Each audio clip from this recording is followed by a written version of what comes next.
Good evening, everybody. My name is Tim Whitney. I'm a member of the HDC and I'll be acting as chair tonight. Welcome to the October 30th, 2024 meeting of the Town of Concord Historic Districts Commission. The commission will review 4 items under other business first, then 4 new applications and 3 continued applications. We are conducting this meeting online in accordance with the Commonwealth of Massachusetts Executive Order suspending certain provisions of the open meeting law. The public may access this call through both telephone and video conferencing. Members of the public will have an opportunity to ask questions and provide public comment on applications and discussions following the petitioner's presentation and questions from the commission. To do so, please raise your hand in the participant function of the Zoom meeting platform. If you're calling in and cannot use the platform, you may raise your hand by dialing *9. Our host will mute microphones of those not speaking, and in order to preserve bandwidth, may need to turn off video with the exception of the commissioners, the host, and the current applicant. The chair will call on commissioners for comments on any application and then open the meeting for public comment. Once there are no more comments, I will ask for a motion from the commission to continue, to approve with conditions, or to reject. Then we will ask for a second and conduct a roll call vote. Once the commission has acted on an application, the applicant is free to leave the meeting. We'll like to do a roll call. Luis Caldarella. Present. Lewis, yeah.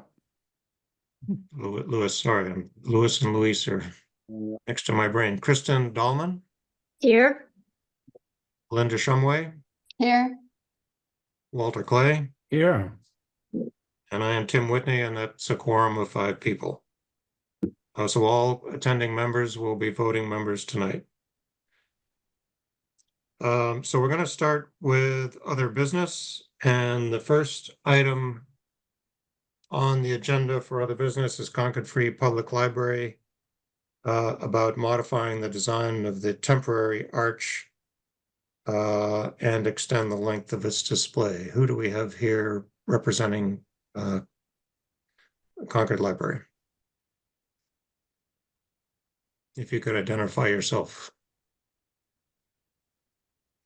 And perhaps there is no one. I don't see anyone speaking. We did receive a letter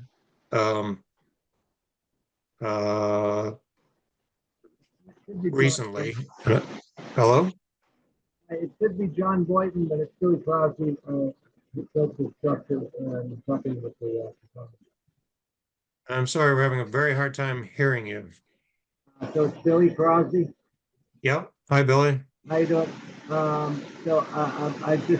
We built the structure, and then John was sending in some new drawings today, and then he knows he was on the board, so maybe he's.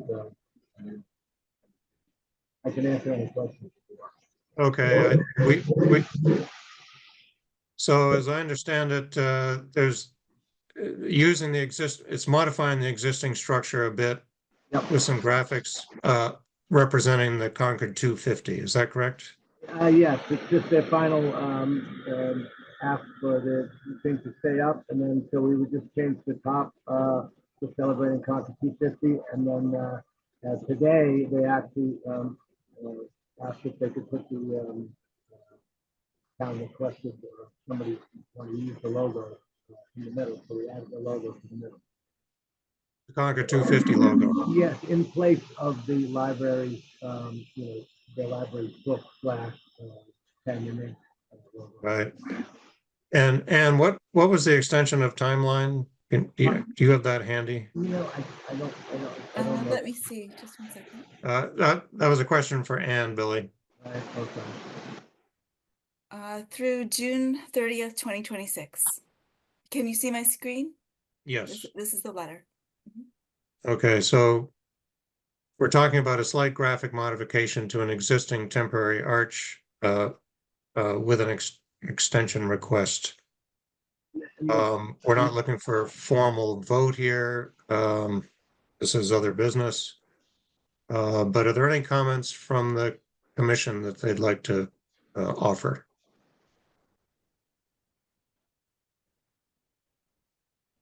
Sure, I'll go. Go ahead, Walter. Yeah, I'm concerned about this, I guess, because it started out as an unapproved installation with bent over backwards apologies, and that it would be, a temporary thing. And then it was asked to be extended, which, we did. And now we're being asked ultimately to approve this for what, 2 more years? Which I think is certainly a stretch, especially since at least my understanding is that temporary structures are approvable for 6 months at a time. So it doesn't fall under the proper pattern for how to approve these things. And it's gone from being library specific to being generalized for Concord, by using that space. So I guess I think that it's hardly a smooth process. And this is one more time again where we don't have an application, we have a letter, and that's sort of how it was done the last time. So to me, it's a little bit specious. I'm all in favor of the library. I think that's all fine and great, but this is already, taking a turn from being in support of the library to being a 2-year requested, at least semi-permanent installation rather than temporary. That's my take on it. Thanks, Walter. And what's the, what, do you know what the current timeline of approval is we have for the temporary sign? I don't have the certificate of appropriateness in front of me, but I believe it was, it was a 6-month approval with administrative approvals for, I think maybe, 2 or 3 more 6-month periods. And so in terms of how this is being addressed tonight, I spoke with, or I emailed with the chair, and he thought it could be handled as a certificate of appropriateness amendment, which wouldn't require a formal application, but that's how these amendments are handled. Just to address Understood. Walter's concern, one of Okay. Walter's concerns. Mhm. Other commissioner comments? I don't disagree with what the issues that Walter has raised, but I guess my sense is it's a minor graphic change from what they have now, and in integrating it with the 250, it does seem to make sense. I guess I would say that as a courtesy to us, after over the next year, not the next 6 months, the next year, we reconsider this extension just as a discussion of other business, so that we understand the timeline better rather than just carte blanche saying it's approved for another 2 years. Walter, would that address your concerns? I wouldn't want it to be looked at in a longer time frame than 6 months, because I think that's It unless sounds like we already sort of blessed it for a bit of approval, but were it me, I guess I would uproot it and put it in some place that's not in the district and have it gloriously celebrate Concord's 2026 celebration. But I'm just concerned, as those of you who have heard me say this before will remember, I'm concerned about precedent, and I'm concerned about things repeatedly being asked for forgiveness rather than for permission. right. So I think, Anne, if we could be sure to have a member from the library be present, not for the next 6-month approval, but a year from now, so that we can just discuss with somebody in person rather than just a letter turned in. I think that would be appropriate. Right, I was expecting to see them here tonight. Yeah, But- they really should be here. Mhm. Well, they're also, the library is, a sponsoring member, right? Correct. You would think. So that is our request is, they should have been here tonight. Someone should have been.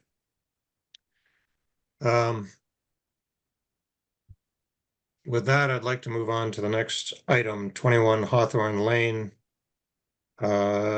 Just a paint colors request. Is there someone here that would like to speak to 21 Hawthorne? Oh. Hello?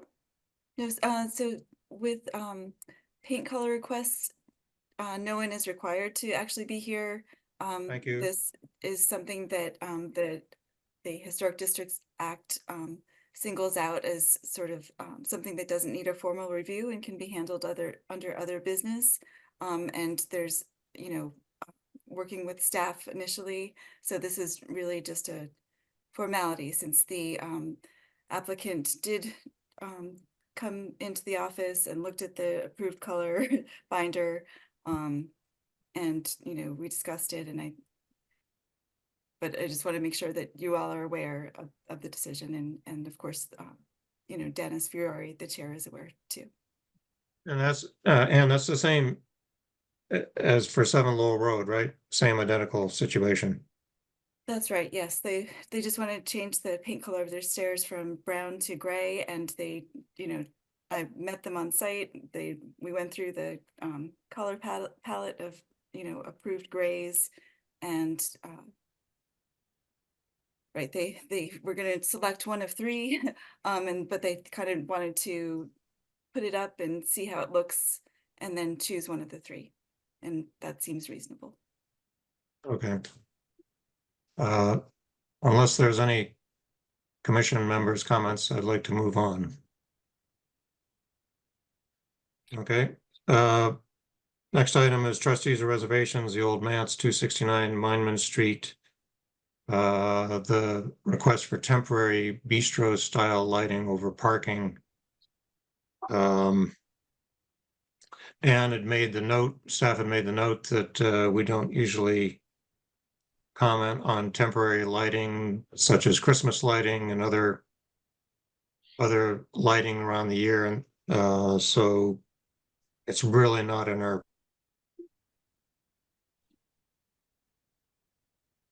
Oh, you're frozen. Wheelhouse.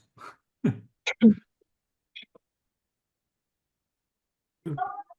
think. You Sorry? froze. Is there someone here from? Yes, I'm here. Am I back? Yes, we can see you now. Sorry. I don't know where that got cut off, but I don't know if there's anybody here from trustees or reservations, but Yes, I'm here from the trustees. oh, thank you. Would you like to just speak briefly? I'm sure we just put up a few years ago, we had to take down our mature trees that had the discrete downlighting in them. And the trees that we have put up aren't mature enough to replace that lighting. So this is really just during our nighttime programs while it's getting darker earlier. As you know, it's gravel in the driveway and the walkway there. So it's really just for safety of our guests. And it's that classic glass bistro style lighting. I had spoken to Anne and Elizabeth earlier this week, and they had us put it on a timer. So I don't know if anyone has noticed, we've had it on a timer this week, but I also do have a picture of what that looks like if you would like me to share my screen. Yeah, and what timer for what hours, Ms. Golden? So it's currently on because the Manse wasn't open earlier this week. It was currently on from like 5:30 to 8 p.m. To accommodate our programming, we would probably dial it back to like 4:30 to 8:30 or 4 o'clock closer to the end of December. But not into the wee hours, like 8:30, 9 o'clock would be the latest. Okay, yeah, if you have a photograph, we'll take a look at that. I Quickly. do. let me share my screen for you. Can you see that? Oh, hold on. Oh, sorry, I can't get out of here. There we go. So that's what it looks like.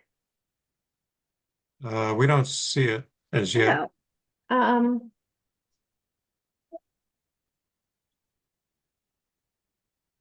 There we go. Can you see that? Yes. So that's all we did. That's literally what it looks like. So it's from the parking lot to the manse, is that right? Yes, up that walkway and across the front of the parking lot. The front Right. meaning closest to the manse, not closest to the street. And this is all quote unquote temporary lighting. It's, It is temporary. Those are just metal stakes that those are hung on. And then those are literally just string lights, glass string lights. any commissioner comments? Safety first, last, and always. Mhm. We appreciate you bringing this in, Ms. Golden, and I think we will stop there. Thank you very much.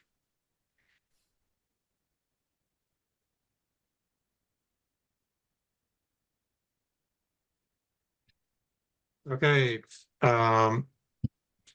moving on to new public hearings. 45 Walden Street, Main Street Historic District, to replace a sign. Who will be addressing that? Is someone muted potentially? Yeah.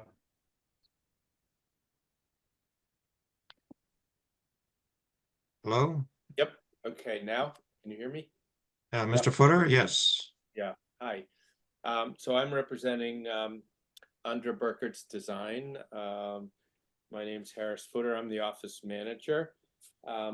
We are renting an office and studio space at 45 Walden Street.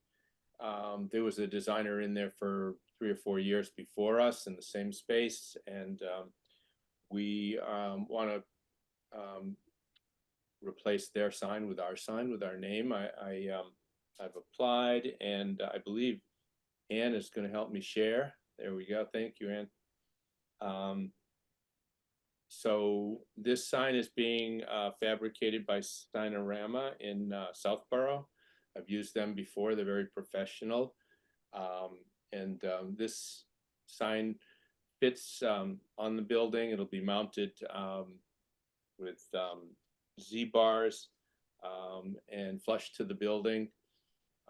It's a black background with white letters and red on the design part. It's very similar to the other signs. There are, I think, 3 other signs along this the front of the building, the roof just above the doorways. And according to the owner, this conforms to what has been traditionally on this building. So we would like to be able to put this up. We've been there since June and people are having trouble finding us. So we would certainly appreciate approval. And I'm happy to answer any questions about it. This sign is going to long outlive our lease there. It's well made, and I think it adds to the look of the building, and it certainly identifies us from the street, which is what we're looking for. I'll be happy to answer any questions.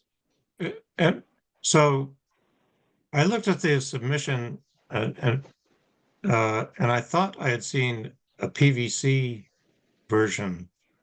Was there a PVC version It or? was originally, yes, and we changed vendors, and this is what we're proposing now. The PVC was actually more expensive, and we didn't really like the material. It looks kind of soft. This looks very crisp from the street, and also this is more eco-friendly. Of course, the PVC is plastic, and so So anyway, we did make the change. The design is the same, but the material is different. But what you see in front of you is what we're proposing at this point. Okay. I'll open it up to commissioner comments. The only question that I had was that the application says that it's a similar sign. Is this the same size as what was existing or corresponding to other signage Yes. on that strip? Okay. Later this afternoon, I sent a second photograph. I don't know if Ann has it, but it shows the full front of the building and the other 3 signs that are on either side of it. But it's no larger, certainly. Mhm. Yep, okay. That was my only question, really. And what's the material of the other signs? The other signs, one is wood. There's a barber shop there. It's been there for a long time, I guess. Theirs is wood and carved, more traditional. And the other 2 on the other side of us appear to be vinyl or PVC. They're not wood. That's for sure.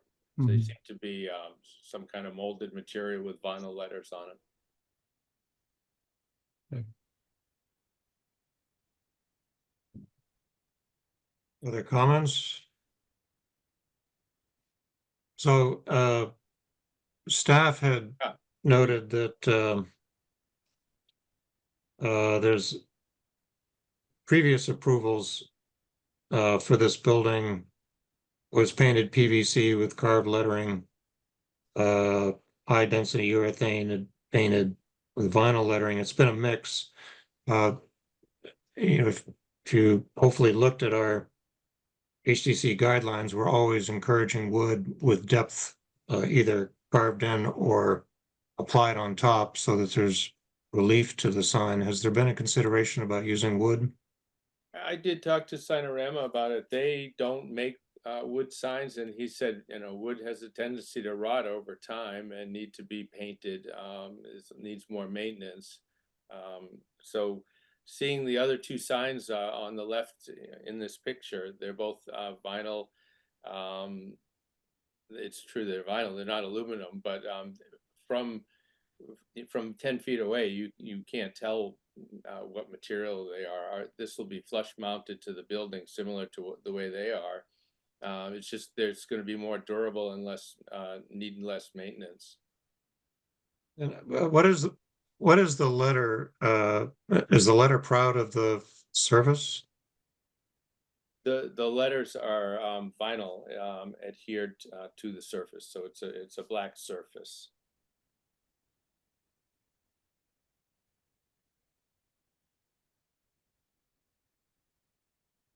Okay.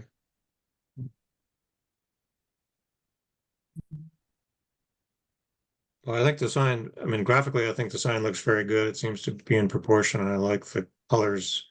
Are there other commissioner comments on this?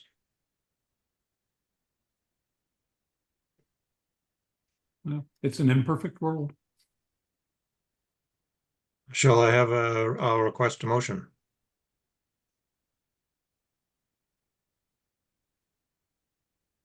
Sure, I move that we approve the application for 45 Walden Street to replace the sign. And do I have a second? I second. Thank you. Melinda? And you're muted, but I see a wave, so I take that as a yes. Kristen? Aye. Louis? Aye. Walter? Aye. And I am an aye as well. So thank you, Mr. Footer, for coming in. Thank you very much, ladies and gentlemen. I appreciate the approval and the consideration. Thanks. Have a good night. Thank you. You too, thanks. Next item, David Brown, 145 Monument Street, to replace a window with a door, side lights and trim, add a railing and repaint. Mr. Brown, are you here? I am here. If you would present it to us, that'd be great. I am David Brown, and I am the recent owner of 145 Monument Street. We are constructing an in-law apartment at 145 Monument Street, which will be occupied by my wife and me. The main house will be occupied by my son and his wife. And we're proposing to add, the in-law apartment is within the existing footprint of the house. We're not expanding the house in any way to install the in-law apartment. But we are asking to construct a secondary access to the house on Lang Street.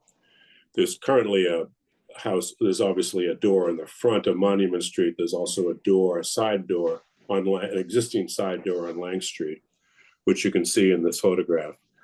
We're proposing to replace the window on the very left side of that existing porch with a door so that we could have a separate access to the in-law apartment and not have to access the in-law apartment through the house. That addition that you see in the photograph where this door would be constructed that addition was constructed in the 90s. The main house is over 100 years old. We're proposing to completely match the existing door, which is on the right-hand side, and you can see that door on the left-hand side with side lights on both sides. It would be an exact duplicate of that existing door. Per the building department, we would also have to add a railing on the left-hand side, which would match the existing railing on the right. So we're not asking for additional exterior changes. We also are asking to repaint the house. I consulted with the staff on acceptable paint colors, and we just want to paint the house a traditional historic Benjamin Moore white with black shutters and black doors, but the main clapboard portion of the house would be white. We wouldn't change, obviously, the brick portion of the house other than to paint the windows, which are existing white. We would just repaint those the existing color. So a window becomes a door on the left side, and you're adding, and that matches the existing door and side lights, and then you're adding a rail on the left side to match the right side. That's exactly right. And you're repainting the house white with black shutters And black doors. Yeah. Black doors, but not brick, and Yeah, roof the stays the brick is obviously going to remain brick, and we're not going to change that anyway. Okay, I have no comments, but are there any concerns or questions from the commission? No, looks good. Yeah, it's very straightforward, and I appreciate the thoroughness of your presentation. Are there any, I'm forgetting this question, are there any public comments? I see no public comments, so would someone like to make a motion, please? I'll move, we accept approve the application for 145 Monument Street as submitted. Second? Second. Aye. Thanks. Thank you. Louis, you won that one. You were just quick enough. Melinda? Aye. Kristen? Aye. Louis? Aye. Walter? Aye. And I'm an I as well. Thank you, Mr. Brown, for coming in, and good luck with the project. Thank you very much. I appreciate it. All right, next one is 572 Main Street, Main Street Historic District, to regrade, rebuild, and increase height of dry field stone wall, add a granite step, and replace concrete walkway with brick walkway. Is there a representative or Miss Keene here tonight? That could present? Hi, yep, I'm Kathleen Keene. This is my husband, Paul. We live here at 572 Main Street. Great, welcome. Yeah, thank you. So I'm just gonna share my screen. Yep. Let's see. And want to show you, this is what we're aiming for in the rebuild. It's really kind of a replacement for what's there, except this is what it looks like now. It's sloping down. There's been a lot of erosion over time. And in order to bring it back to where it originally was, I guess something has settled, and we've had a historic mason come out and say another course needs to be added to bring it up, to bring the slope into place so that all of this isn't just running off. In order to do that, needs to add another step here. And while we're at it, he suggests replacing this concrete little pad here with something more historic that ties into the chimney above with kind of historic looking brick that comes up to it. That's kind of it. So It's- essentially, you're the stone wall. You're really trying to replicate what's in the black and white photograph. Exactly. You can tell that Correct. there's a lot more height Right. here. I can only assume that it's kind of pushed out and it's buried in here. That would kind of expose some of it, but it won't address the problem behind it, which is there's a lot of erosion that's just kind of buckled things out. So the grade of the front lawn will kind of come up a bit as the It'll come wall up a comes bit, up. not crazy, but yes, it'll come up Yeah. a bit so that theoretically we could grow grass. Right, and then there's sort of a fan-shaped.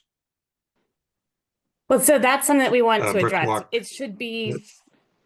straight to the street. Right now, it kind of bows out. So it'll be straight to the street, and really, this profile here will stay the same, just as it's here. It's harder to see here, but the straightness here would be improved. Straightness meaning the walls that are parallel to the street now. Correct. Yep. Get them more parallel to the street. Is it Correct. right? Yeah. There's another, I mean, it's a drawing that I did, but this is what's kind of happening when you're on top of it. You can see this is bowed out. This would be kind of straightened up and then brought up some. Okay. Thank you. Any other comments, Ms. Keen, or No, I'm happy to answer questions though. thank you. Commissioner, questions? Just question about materials. I trust you're going to use an appropriate, slightly older looking brick. Oh, yes, absolutely. And I should mention the mason that we have is working at the Minuteman National Park building historic walls. He's a really, really great guy, and he has sources for really old. Got some old rock? Yeah, he's got some old rocks. Right. Same thing with bricks. He has access to water struck bricks that should just tie in really beautifully with the chimney that we have. It'll be similar in color texture to maybe what might be waterstruck brick at your chimney, correct? Yep, exactly. Other commissioner comments, questions? Yeah, so you've got the reclaimed granite step, which is great too. Yeah. I noticed there's a lot of soil on the sidewalk side of the stone wall. And are you going to address that? When you say sidewalk, what do you mean? Yeah. So we have, there's unfortunately no sidewalk. This is the, Oh, that's the this is road. Main Street right here. Yeah. The plan is to take out this kind of gross old, it's black mulch. That would be kind of scraped down, but not too much because the way that it's buckling out, it's actually kind of holding it back too. So a repair needs to happen even to move all of this gunk out. Is the bottom elevation of the wall going to be lowered? Yes, this should come down probably about, I don't know, maybe 6 inches. Yeah. And And but then the there top will will still be go a up. slope going out to the road. And the height of the wall will come up a bit just to bring it up to look like this again, where it is more flat and more flat up here, more flat down here, slightly more. And the curving of the walls into the steps will remain in some Yep, fashion. exactly. Right, which You'll is a see nice. exactly the nice same as that. detail. Yeah, I agree. Yeah. Any other commissioner questions? Could we have a motion? Public comment? Oh, thank you, Walter. Any public questions or comments? Could we stop the screen share now if we could? Yes. Whoever's screen sharing, thank you. I don't see any comments. Could we have a motion, please? Louis, Yeah, could we have a motion? I move that we approve the application for 572 Main Street to regrade, rebuild, and increase the height of the dry field stone wall as submitted. And may we have a second? A second. Thank you, Melinda. Melinda, if Aye. you would. Kristen, Aye. Louis, Aye. Walter, Aye. I am an I as well. It looks like a great little project. Thank you very much and good luck. Thank you, appreciate it. Okay, next item in the last item in the new public hearings is Town of Concord, Concord Center, multiple sites, Main Street Historic District and Northbridge Monument Square Historic District to install a set of teak public benches. Who would be speaking to that? Hi, I'm Mimi Ms. Graney. Graney. I'm Mimi Graney. I'm the Economic Vitality Manager for the Town of Concord. Okay, thanks for being here and please proceed and screen share as you need to.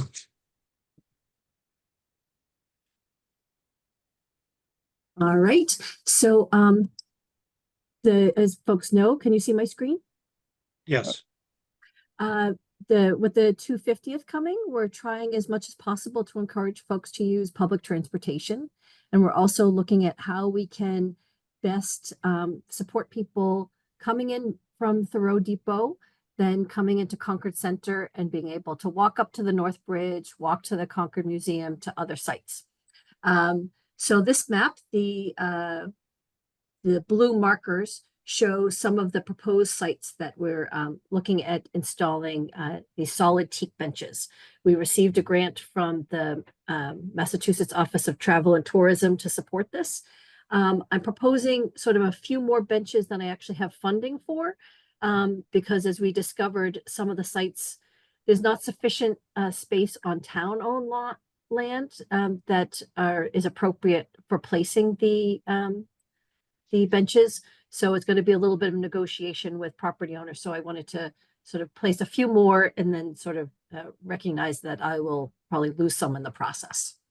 So the benches that we're proposing, we had met with Anne and members of Public Works and the Planning Department. We looked at 2 different bench styles.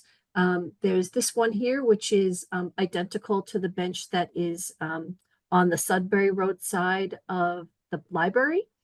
So this one is by Country Casual Teak. The other option that I'm looking at is this one from Biro Tyree. This is identical to the one that is through Lexington Center. And this one is a little more affordable. That would enable me to do kind of the full complement of benches. Unfortunately, this bench is back ordered by 18 months. There's very few. It's been challenging to find an appropriate vendor that has the kind of robust design that would be in compliance with what we're needing. So it most likely is going to be this bench, which is the one I'm actually able to secure in the time frame that we're looking at. So I have because there's so many of these benches, I'll kind of go through the different sites just as a spirit of completeness. Some of the sites I'll be showing you are within the historic districts and some are not, but I just wanted to show you all of them so you can kind of understand. The goal is really to help support people moving through. So we're looking at the main routes coming from Thoreau Depot and encouraging people to be able to linger and support the businesses, because that's where folks will be kind of resting, spending a little time, and then getting them to those destinations. I'm kind of limited by the landscape in a lot of places. There's not a kind of contiguous, safe walking path. So we're trying to accommodate that as well. Or enough kind of flat area next to the sidewalk. So the first site, let me just move forward.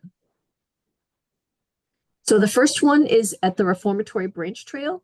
So this was the one location that we could find that was close to the monument, to the North Bridge. So we are looking at it being in here, set off. There's actually not a proper sidewalk here. There's sort of a dirt path. And here you can see the site plan where it's marked with the pink line. I believe that Natural Resources oversees this area, so I'd need to approach them for approval as well. The grant has been accepted by the select board. Based on the approval that I get from the HDC, then I'll be going to the individual property owners or folks that they are the authorizing agents for each of these locations. The next location, sorry, missed one here. Sorry, that looks like a duplicate. At Lexington Road near the Emerson House, there's actually, I'm not sure who installed these this granite block that can function as a bench. Part of why we're going with these teak benches, because they have arms and backs, they're age-friendly and better for people with different abilities to actually use them as a bench. And as we've seen already with the artist-made benches that are in Monument Square, the people are preferring to actually sit in a bench that is a little more comfortable to sit in. Then at the other end of the Reformatory Trail that's on Lowell Street, looking at putting a bench here by the sign. Then in Monument Square, again, we've got the granite blocks, but looking at either having one here next to the water fountain or next to the other granite block that's on this side, kind of facing towards the townhouse. In Thoreau Depot area, there's exceedingly little town-owned property. So we're looking at this little spot that has got these two wooden teak benches, but they don't have arms and they're kind of in disrepair. So we're proposing to remove those and to put sort of one of the same, we're doing the same bench everywhere. This would be a 6-foot bench. At Chamberlain Park, again, there's another granite slab. This is kind of one of the lower priority ones, but looking at potentially putting right next to it a bench with arms. This is private owned property, so we'd be working with a private property owner to, this is at the back entrance to Middlesex Bank, just off of their walkway, putting a bench there. This location is one where a lot of visitors congregate. It's also where there's the bike rental and there's otherwise not other seating at this area. And then here beside Middlesex Savings Bank, this is the entrance on Keyes Road. There is this brick area that looks like it was intended to have a bench or some kind of bike rack, and we're wanting to propose to actually put a bench there.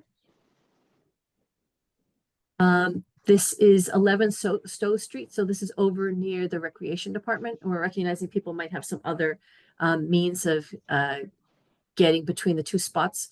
Occasionally we're seeing kind of picnic tables in this area, and we're wanting to put a single bench here over on the sunny area of the lawn. Is that by Hunt Gym? Is that? That's right. It's right next to Hunt Gym. Thank you. Here, this is Stowe and Sudbury Road. So this is sort of across the street from the library. So the library is over on this side. The umbrella is over here. A lot of people, if they're walking on this side of the street, there's no seating at all available. So we're proposing to put a bench here. I should pause here and say that some of these sites, depending on how appropriate they are, talking to Public Works, that there's some concerns about maintaining the grass underneath. So some, if it's appropriate, will be anchored kind of firmly on site. Other ones will use kind of a deeply embedded anchor into the ground that will have a cable that will enable the bench to be able to be moved a little bit to be able to maintain the ground underneath. In some situations, the property owner might, and it might be appropriate to have them only be seasonal, but Public Works hasn't been able to approve funding and the resources to be able to take the benches back and forth with the seasons. But some I might need to secure funds to be able to do that. This bench project has been proving pretty challenging just to find a way to make it feasible. This is at Emerson Field. There isn't any seating here over by the tennis courts, and this is sort of a main path.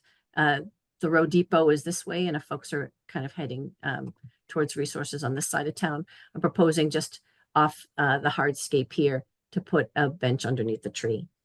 In terms of the sites, along with just sort of looking at the the overall grading and access from the sidewalk.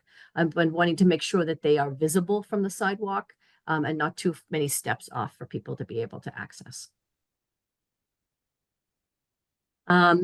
At Thoreau Depot, this is private owned property. I had hoped to be able to kind of do it closer to the sidewalk, but because of snow plowing, we couldn't do so.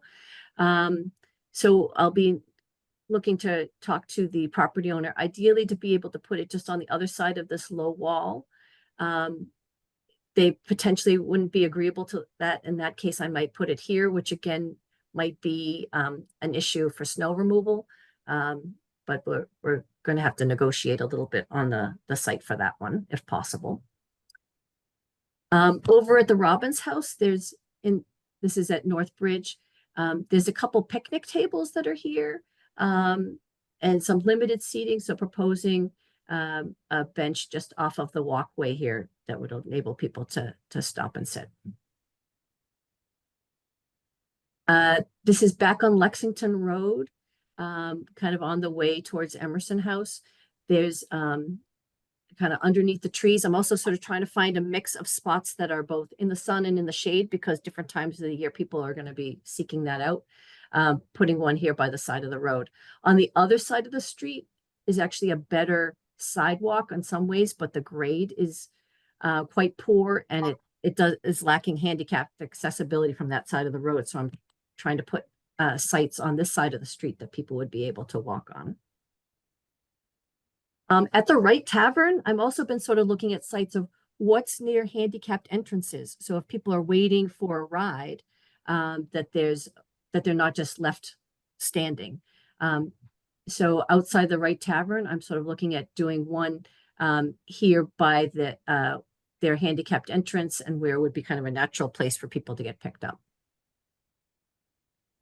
At Haywood Meadow, this one's a kind of an outlier, but again, I was trying to find some spots on that side of the road to put it. You can see just kind of at the end of the stone wall. There is a bench kind of in the middle of the field, which isn't accessible so easily for people who are kind of passing by. At the Old South Burying Ground, so this is where the Middlesex Bank is, and we're proposing one on this side of the street. This is again where a lot of visitors are congregating. Proposing doing two here along the grass and kind of up against the wall. This is kind of a little bit of a kind of traffic island kind of spot. And this is where oftentimes the buses are further out here, but we're anticipating there'll be a lot more bus traffic. At Concord Provisions at Thoreau Depot, as part of this, we've been sort of realizing that there's been some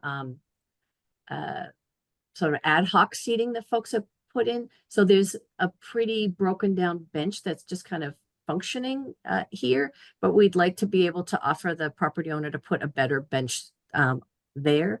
There has been some interest on doing it on the side here, but again, there's been concerns around snow removal, and it might impact this. This is not kind of the best walkway either.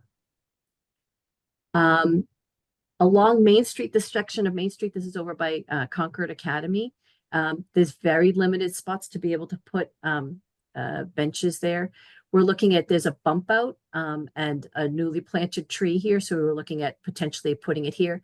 Talking to Public Works, this area is all maintained by Concord Academy. So while it's town-owned land, I'd be negotiating with them to sort of see what would be feasible.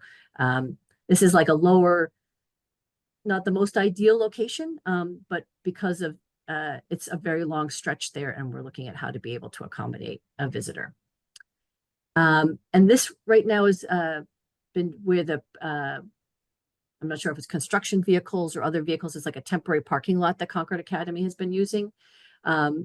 It's sort of set back a little bit and looking at, could we potentially do a bench there? This is one where it would be anchored to be able to facilitate landscaping around it, and just set off a little bit off the grass. And at the accessible entrance for the library, this is another one. There are two benches here, but it's not accessible to be able to get to that bench.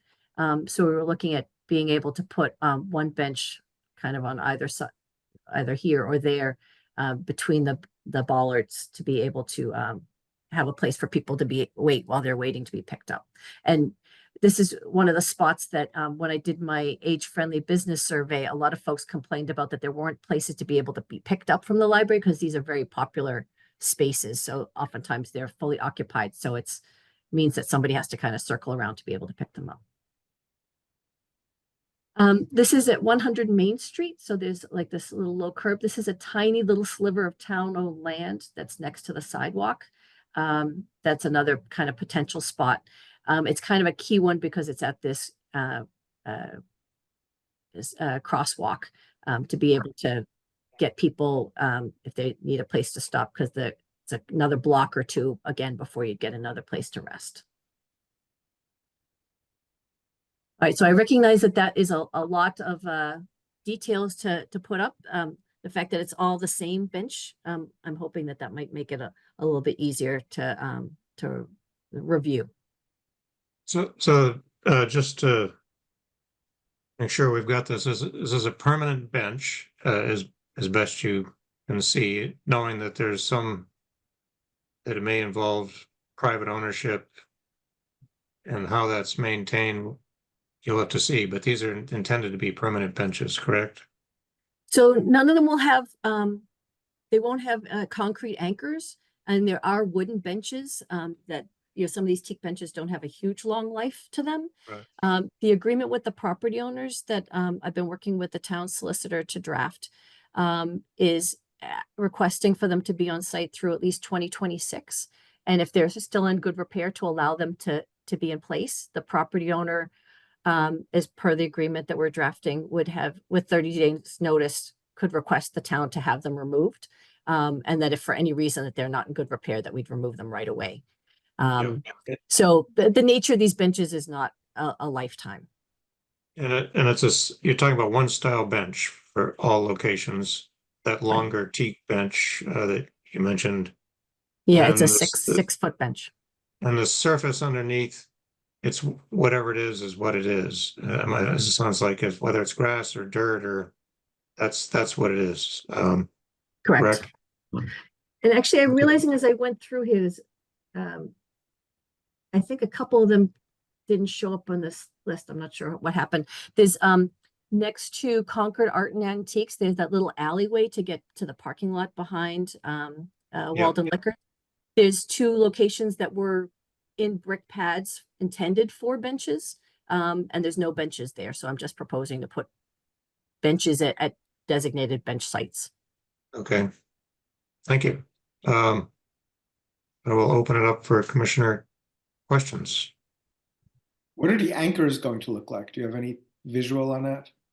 So it's basically just a metal L bracket if it's going into brick.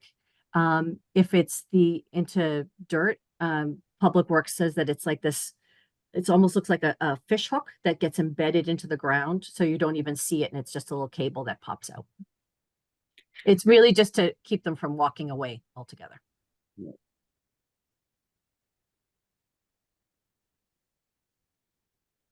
Other commissioners? So you showed us 27 locations, I believe? There are 27 benches. There's a couple spots like the alleyway. Yeah, right. And those are all in the historic district. No, not all of them. So So- in the Right, application, I'm sorry, that's, I should say, not all of them are in the historic district, so. Right. So we don't even have purview over more, how many say, 9 total in the historic district, is that correct? in the spreadsheet that I shared in the application, let's see. 12, I think. 12? Yeah. Okay, A little less than half, I guess. yeah, so we got the full Monty of the project, okay.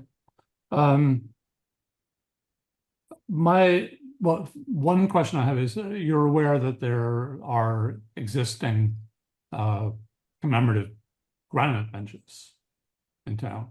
One of the locations, it looked like you were potentially putting this right next to one of them. Is that correct? So how this whole process started was I had looked at, I was working with some folks in the community about could we repair those 200th anniversary benches. Right. And I wasn't able to secure funding or support to do so. And then my effort working with the Age Friendly Business Project and around with the Disability Commission was folks were really interested in having benches that were actually safe for them to use. And that ones without backs and arms were deemed as not safe for people. They weren't functional. Sure, And the understand. purpose of this is about functional benches, not just Right. commemorative. As you were going through some of these, I found it sort of visually jarring to see, you know, an established granite bench or the granite blocks with another bench sitting right next to it. It's just sort of, and I would think that if you already had that place covered to some degree, it would make more sense. I understand your concern with finding locations. But to me, that seems just visually jarring. So that's my comment about that. We had something else here. Most others were taken care of. And Barlow Tyree is a wonderful company because I've had their chairs and things before. Have you considered asking them if they would give dispensation rather to it being historic Concord? That was making the request. Well, Straight on. they basically said, you know, that it's back ordered. They order them from somewhere in the Philippines or something, and they said that they're looking 18 months out. I am asking the distributor to see if there might be any at all possible for us to access. So I'm working on it because that's my first preference. Yeah. But I want them all to be the same. And if they can't get me the 17th that I'm contractually obligated by the grant to provide, I gotta look elsewhere. Sure, I understand. Good. So I guess my question as a commissioner here would be back to go on that. We were presented with all of those. Are we going to be presented, since this is in the form of a public hearing and not of the business, are we going to be presented or asked to approve those locations potentially that are specific to the historic district? Separate from the others, from the mass of them? That's how it's submitted. So it's a formal submission and we can only do what's in the historic district, so. Yes, I think the answer Are is we yes. clear about which ones those are?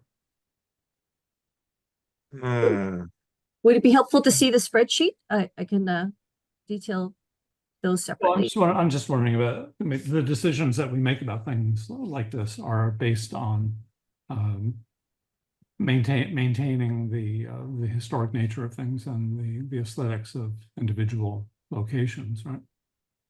So just for me, in the spread of 27 of them, and then trying to remember which ones were in specific places is more difficult than were it separated out and presented sequentially for the ones that actually we have purview over. That's all. I may be the only one who feels that way.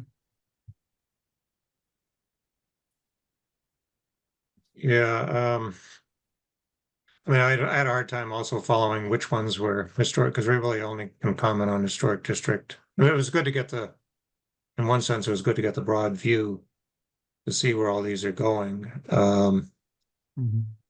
I do share Walter's concern about whether they're comfortable or not. You know, the granite benches or granite slabs were given a lot of consideration when they were cited. And I understand the comfort and accessibility. I think the comment I would have on that is wherever you can pull them apart from those granite, you know, uncomfortable but carefully composed granite slabs, so they're not looking like a set piece. That these wood benches are kind of, you know, they're kind of lighthearted. They're cedar. They're gonna weather to gray. Personally, I think that, you know, they're perfectly fine being scattered around Concord, but as long as they're not crowding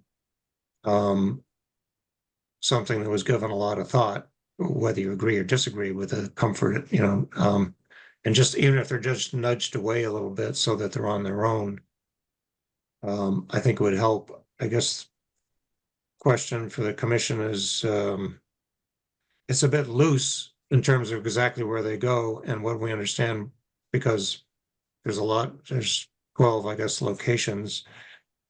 The only one I would comment on is Wright Tavern. They've been in front of us and will be in front of us about handicap accessibility and what their accessible entrance is. And I'm hoping you'll confer with Tom Wilson there at Wright Tavern about. It seems, I suppose logically it seems like it'd be a good place to put a bench.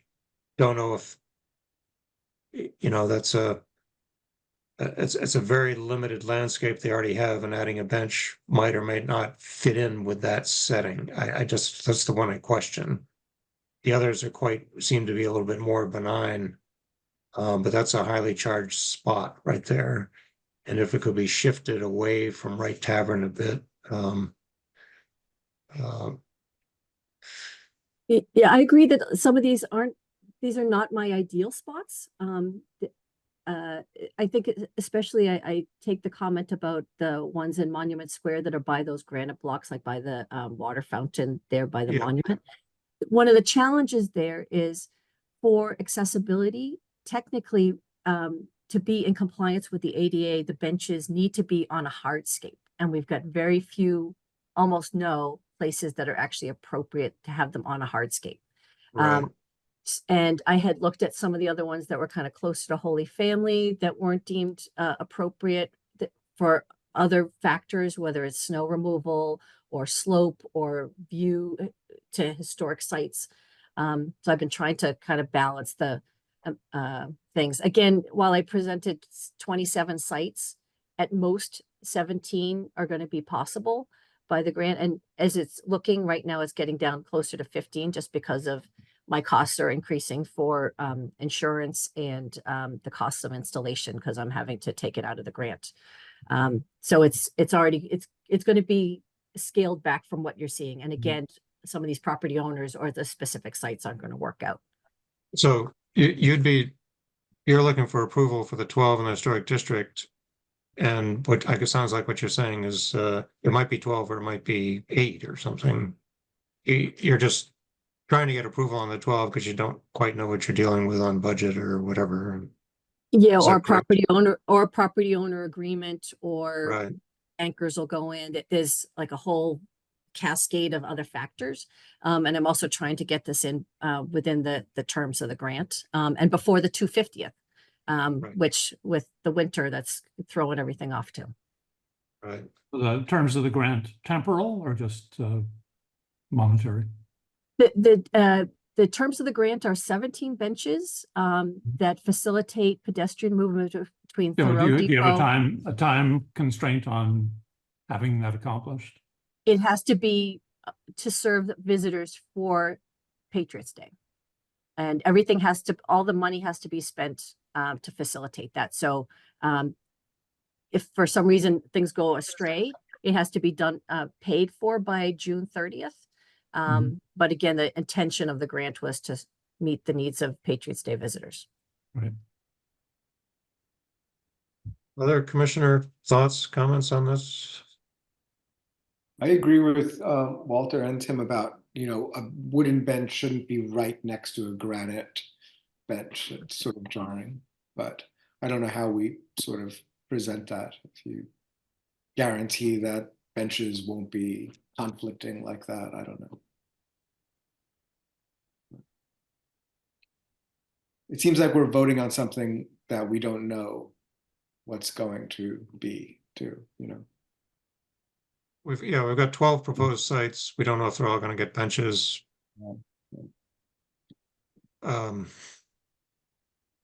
It's a little bit of a temporary, it sounds like a little bit of a temporary installation in a way that the benches might be there in 3 years and might not, depending on how long they last. You're gonna get one shot at the benches, and the town isn't probably going to be replacing them unless something else comes along, correct? Correct. So they're just going to be there as long as they last, and then they go, or somebody on their own decides to replace them. Right. If the town secures other funds that they want to deploy Right. to. So,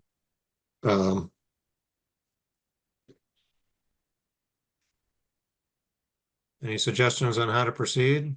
Well, my feeling on this is that we're being asked a general feeling and input on whether it is okay to potentially cite these things in the historic district locations rather than being asked to approve the specifics.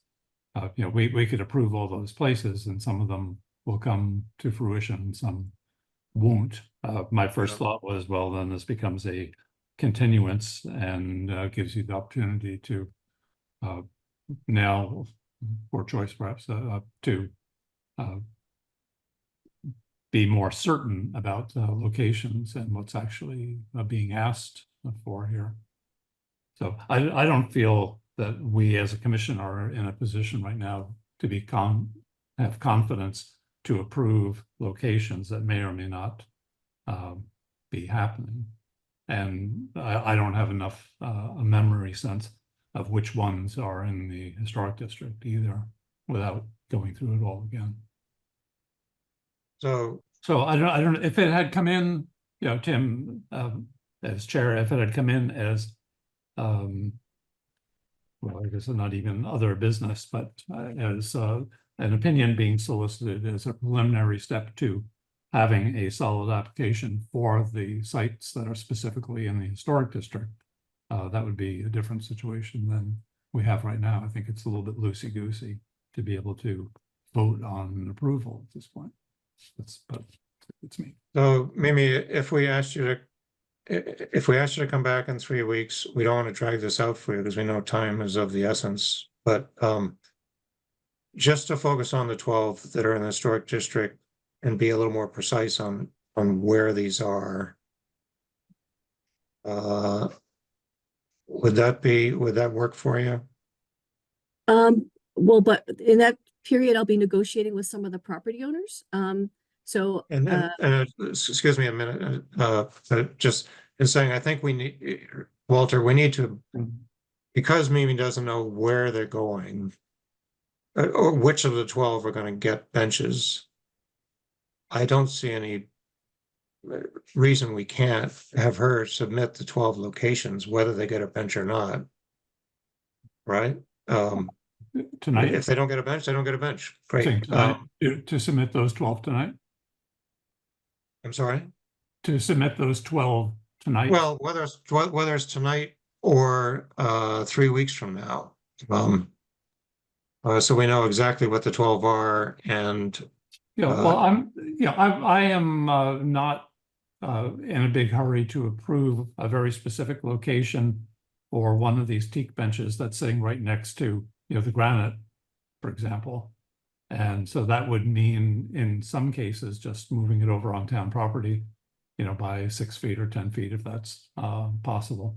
But it also might mean that some others, I would be inclined to say no to that location if it were that bench had to be that close, you know, to the existing benches right now. That's what I find confusing about it. If you're okay with having a 3-week grace period to speak to property owners and figure out some of the specifics of whether there's another potential place not too far, but a little farther away from those granite places, I'd be very much in favor of that. And Tim, as chair, I don't know if we can give a sense of the commission approval to this particular bench style in the historic district. You know, I'm perfectly happy to do that, but I'm a little hesitant to approve very specific locations given what we have to work with so far. For my purposes, just being able to move forward with the bench style, since that will have to go out for bid, since it's not available on a state contract. And then even just knowing kind of rough, you know, I've got enough locations to be able to I have to go out to bid for the installation, and then I can come back in 3 weeks and I'll have a more refined negotiations to be able to give you. I'll go so far as to say I'm okay with having that style bench in the historic district in a bunch of places, just not right on top. I can't understand you, Walter. I'm okay with having that style of bench in the historic district. No, I mean, we will. I think we can vote on the bench style. can get you approval of that and have a continuance on the locations. And I'm also going to suggest that if it makes sense to you to work with Ann, if there's something you'd like us to review in the next 3 weeks about location on site, just to keep things going for you, treat it as a site visit. That is an option too, if that helps. But I think it sounds like where we're headed is we'll take a vote on the bench style tonight and see if we can approve that. And if you could just focus on the 12 in a historic district, whether they get a bench in the future or not, we're going to just try to bless the 12 and be a little bit more specific, given our concerns about having these benches be discrete and not up against other stuff where appropriate.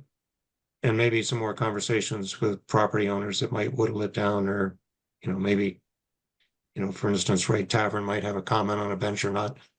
Does that sound okay, Mimi, to you? That sounds great.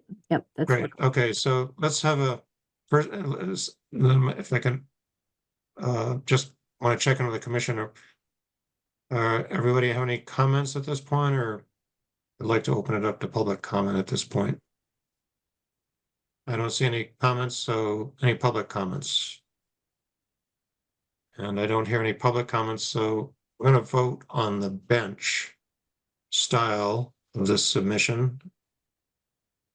Let's see, do we need I guess we need a Motion. motion. Yeah, we need a motion. Thank you.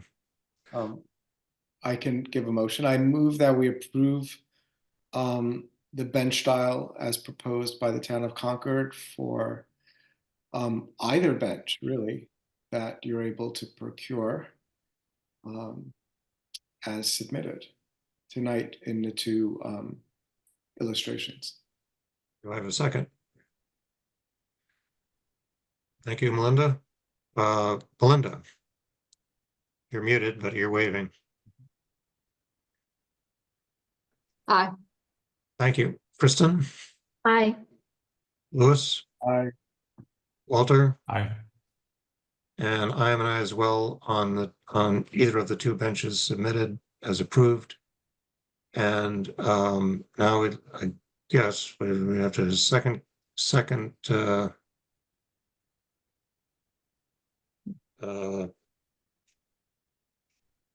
Do you move for a continuance?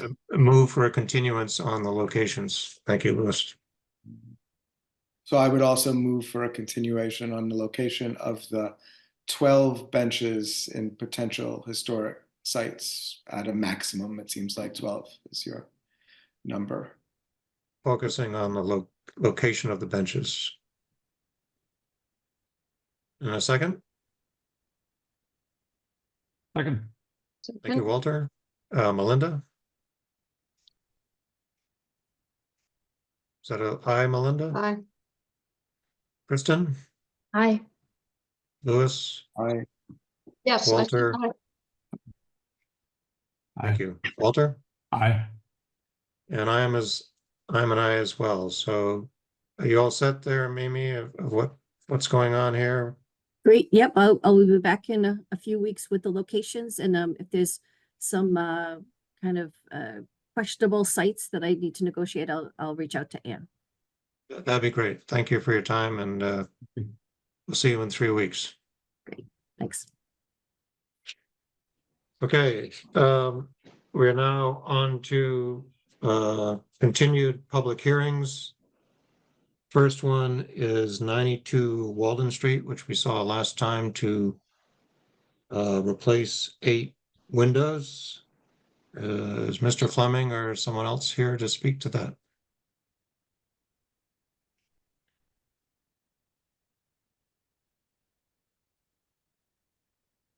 Hello, anyone there? Robert on. Could you identify yourself, please? I am Bob Moran. I'm a project manager with Marvin Replacement. Were you on the last call 3 weeks ago? Yes, I was. Okay, thank you. And who will be presenting tonight? I had been under the impression that Rob Fleming was going to, because the question had been asked, or he was asked to look into getting his existing wood windows reconditioned. I know he has done that. I see his name up, but I don't see, he's muted and off screen. Mr. Fleming?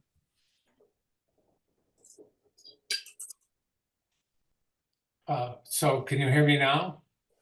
Yes. Okay, sorry, I guess I was muted. So, I mean, there was two parts to this. One part was there was a desire to understand the how much of the window you saw via the storm windows that I have now versus the size of the window when it was at, after the storm windows were removed and these new windows were put in. That's one part of it, and Bob will take care of that. And the other part of it was I was asked to consult with a window restoration specialist, which I did.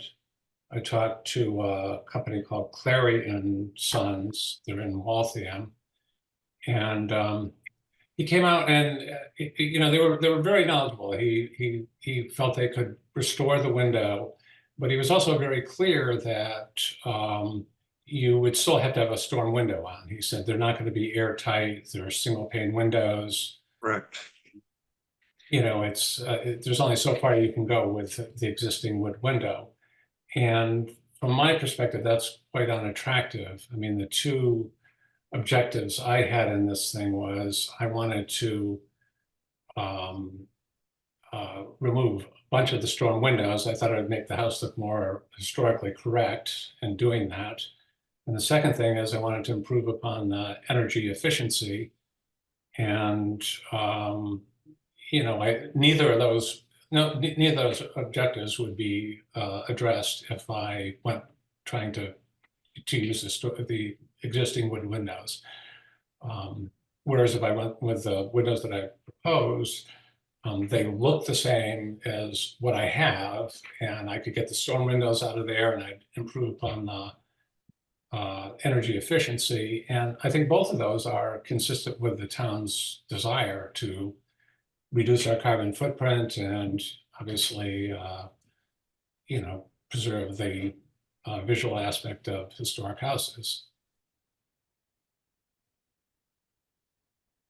Right. So looking at this submission, unless I'm reading it wrong, I see Marvin fiberglass windows being proposed. Correct. And some said insert and some said just double hung or new construction or something. I don't know if there was a difference between those two submissions. Well, they're insert in the sense that they go into the existing frame, but they're double hung windows, which is, obviously what I have now. So it's not you haven't changed your submission. If I'm correct, you haven't changed your submission since 3 weeks ago. Is that correct? That's correct. Yes. And it appears that I just want to be clear so the commission understands and we all understand what you're proposing is a Marvin fiberglass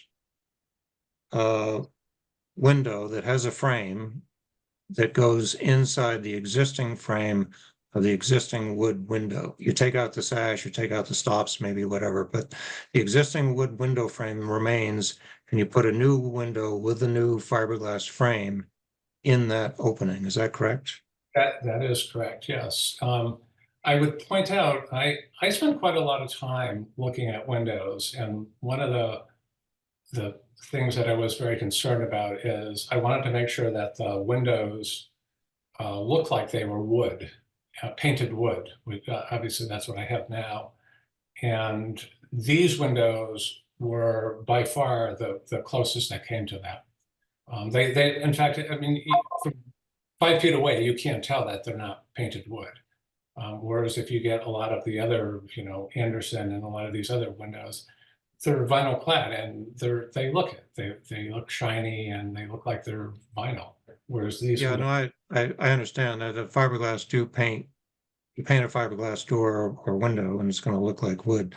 Right. But when you put these windows in, you're gonna be taking the storm windows off, correct?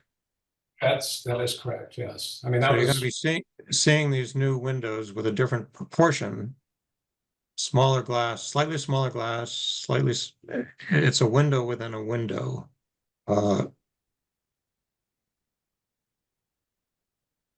Because it's not gonna be hidden behind a storm window. That's what you're gonna see is that new window, correct?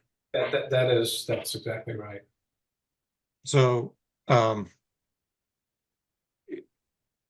If you would like, We- I can share my screen with the detailed drawings that we had. yeah, yes, please, Bob, if you would. Mhm.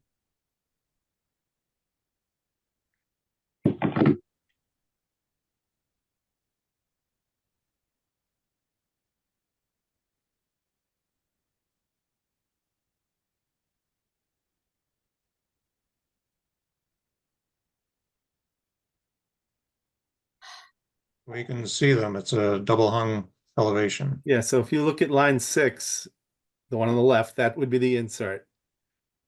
Okay, the frame size dimensions on that would be, the width is 29 inches, the height 56 and an eighth. The one on the right, line 7, would indicate a full frame or new construction window, which would be 32 inches wide by 59 and a half inches tall, which obviously changes the proportions of the grills, as you can see the dimensions indicated in the drawing. Sorry, the one on the left is an insert window. The one on the right is a new window taking out the existing frame. If we were going to take out the existing frame and put in a new construction window. And That would also, although not identical, that would be close in dimensions to what the existing window is now. right, you're taking out I'm sorry, I'm repeating myself here. I just want to be clear. You're taking out the existing, on the one on the right, you're taking out the existing frame of the window. That's correct. Let me ask a third question is, Marvin makes very good wood windows that meet energy code. Has the owner considered using a Marvin wood window, which is used all the time in historic situations?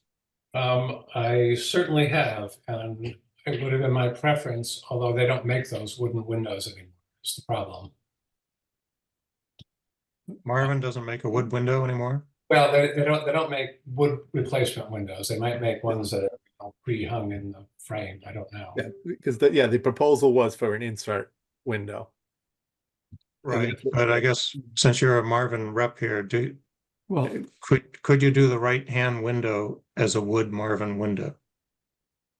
Marvin replacement cannot, no. right, Tim, just as before, there's a difference between Marvin windows and Marvin replacement windows. They're two different companies, right? We're all Marvin Windows and Doors. We're a subsidiary of Marvin Windows. Right, but you have different choices available to you. Yeah, they're- we have a line and with they're all Marvin fiberglass. Replacement, which is the fiberglass windows. That's all we have. Right, so Marvin replacement, I think we established this the last time, does not have a wood option available. Right. Right, but you could do a wood if you're taking out the frame. If I may, as long as the contractor, Tim, is Marvin replacement, the options are limited to fiberglass windows. So when you ask if there's a Marvin wood window, it's a different part of the company, and it's apples and oranges. Yeah, that's why my question is to the Right. owners. I mean, is the insert versus the full replacement on the right in fiberglass, is that being presented as an alternative? No, that was not, no, it was only as after the request from the last meeting to be able to do a comparison of what the ratios, how the dimensions and how the appearance, what an insert would look like next to a full frame. Okay, I appreciate that. That was our request. So there's a 3-inch, I'm just taking the width here. There's a 3-inch difference between the left window and the right window going in the same the right window essentially what mimics the existing window, right? And the left window is what would be inserted inside the right window. So there's a 3-inch difference Correct. of added stuff on the sides. And so, there's the longest piece in our guidelines is about windows. I think I'm sure you've read it. And putting an insert fiberglass window, we're also blessing, I'll step back a minute. We bless pair of wood windows with storm windows over the top. We know they're not as tight as an insulating glass new window, but we would approve that type of pair, and with a proper good quality storm sash, it's not far off from an insulating glass window. Understanding the energy issues on that. Secondly, we look towards wood window replacements. If it cannot repair that, we look to wood window replacements. And then thirdly, as a last resort, we possibly might consider, if it's not, you're very close to the street. We have had a few other situations where we've looked at other materials. But we are not fans of putting a frame within a frame, which changes the proportions especially on a house of this significance, so close to the center of town. So I think we're kind of stuck where we were last time. I'd also point out, we talked about this last time, is there's 8 windows. 5 of them their windows were replaced at some point in the relatively recent future. I mean, it could have been 30, 40 years ago. I don't know. It changed before I got there. So, I mean, 5 of the windows, I don't see how it would make any difference whatsoever to put in like an insert window. And like I say, the 3 windows, I mean, yes, okay, they would be 3 inches smaller. I spent part of my day today. My neighbor, by the way, had replaced windows in his house with insert windows for this past spring, and I cannot tell the difference. I couldn't tell you which window was smaller looking at him. He's got on the side of his house. I can see both the old windows and the new windows, and I could not tell. And I'm only, I don't know, 50 feet away from his house. So. And may I just butt in here, as Robin indicated, the 32 inches, the 3-inch difference that you just spoke about is a bit deceiving, because that's not taking into account the storm window, which closes in the existing full frame, the existing window. So if you look at the frame size, it's 32 inches, but the frame that is closed in about 2.5 inches on either side by the storm window that's on that's mounted to the frame now. Well, the width of your light is still 3 inches narrower overall, right?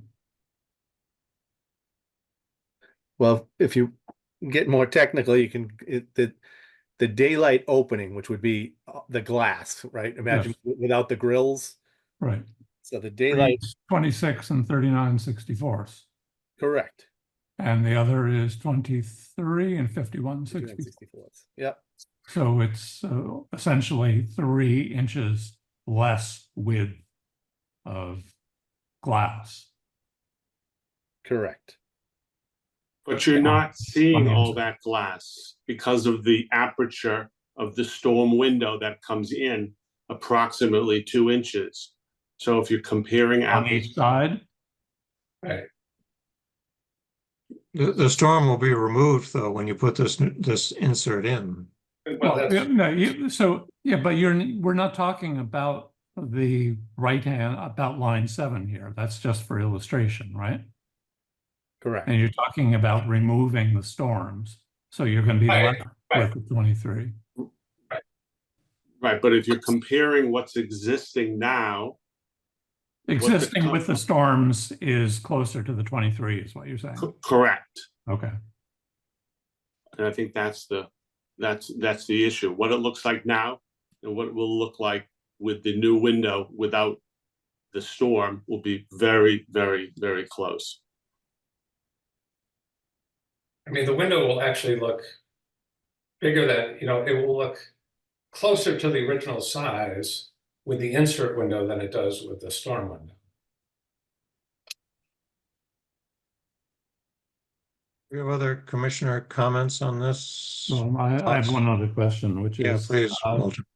for restoration, did you speak to anybody other than Clary and Sons? I'll be honest with you. I called every person on your site. There's like 6 or 8 vendors. Mhm. The only person that responded was Clary, and they did come out.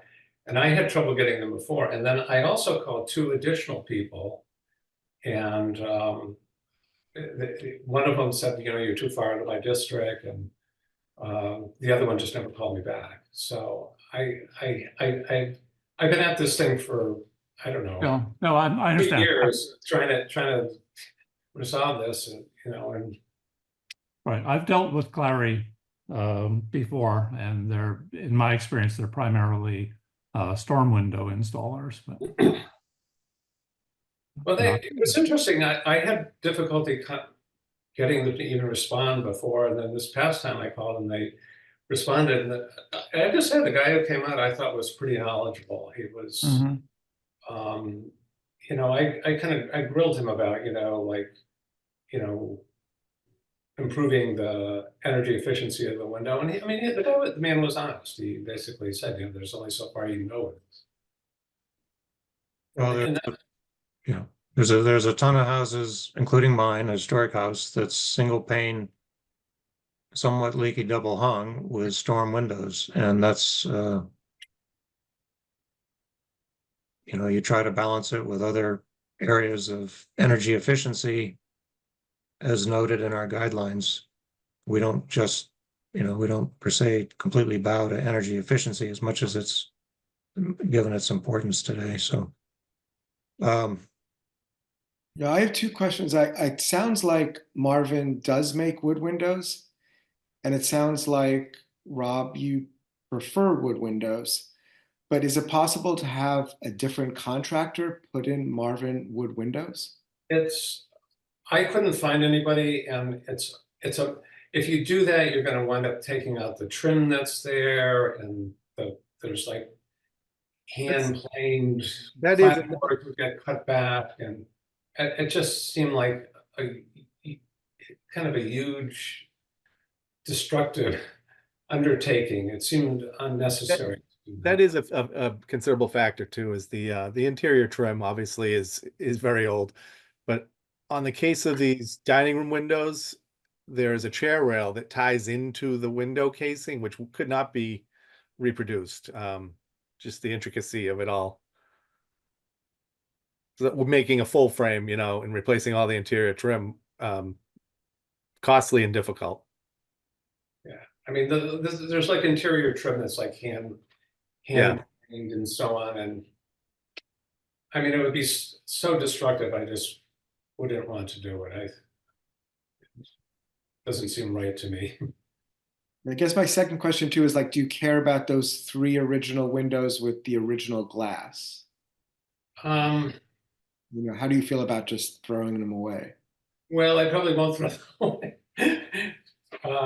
But I think it's a fairly small compromise. I think like the whole front of my house still has all the old windows, and I'm planning on leaving them there for the time being. And the side windows are not that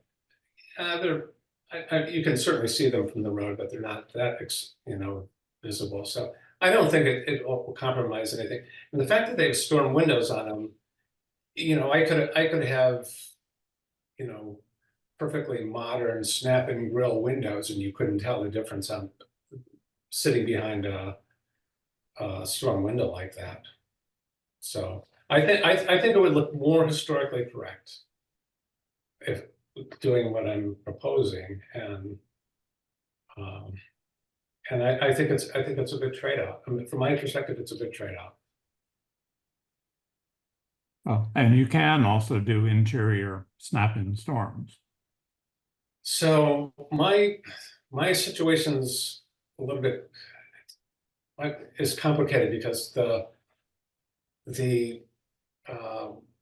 window openings are not square, they curve out.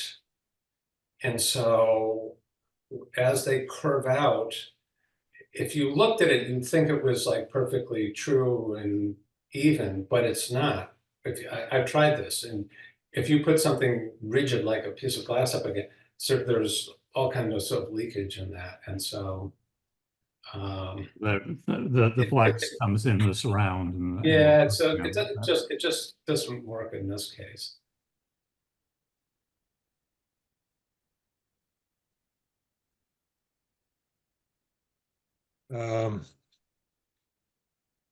When people look at those two images on left and right, I'm wondering, just to open it up, do people see a big difference?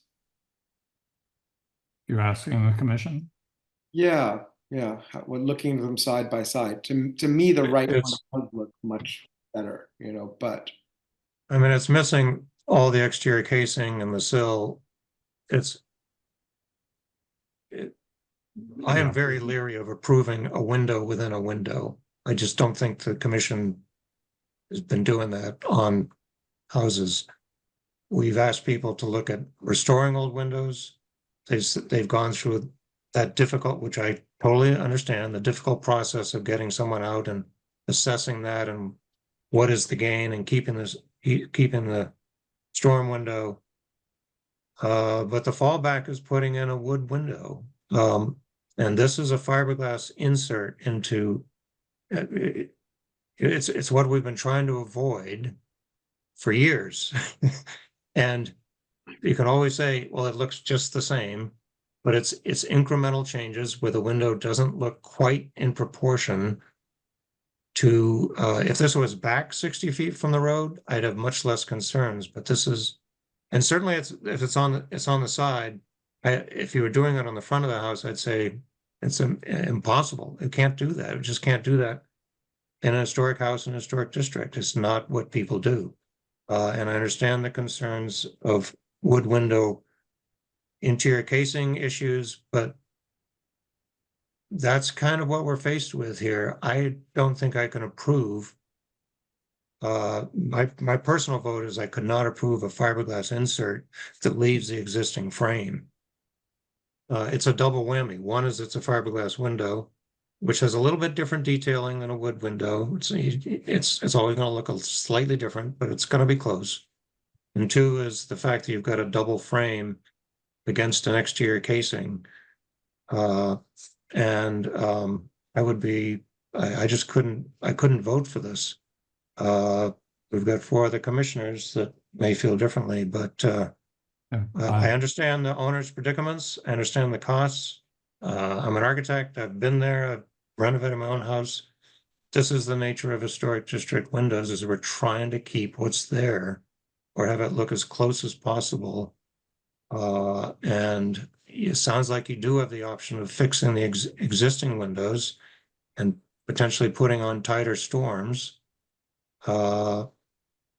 But I could not vote for this with respect to the owner and the contractor here and the concerns. I can't do that given our requirements. So 5 of the windows are modern windows, and it's hard for me to see how there's much of a loss in replacing those. If you were replacing them, if you were really truly yanking them out and replacing them, but it's still going to be the frame within the frame detail, correct? So 3 of these windows, actually at least 3, maybe all of them. I mean, they don't have the same size frame as the rest of the house. They were replaced sometime in the, distant, but not too distant past. I mean, three of them are clearly much bigger than the rest of the house. I don't know why that was done, but, and I think it was probably done, I don't know, 50 years ago or something like that. I don't know. Are they wood?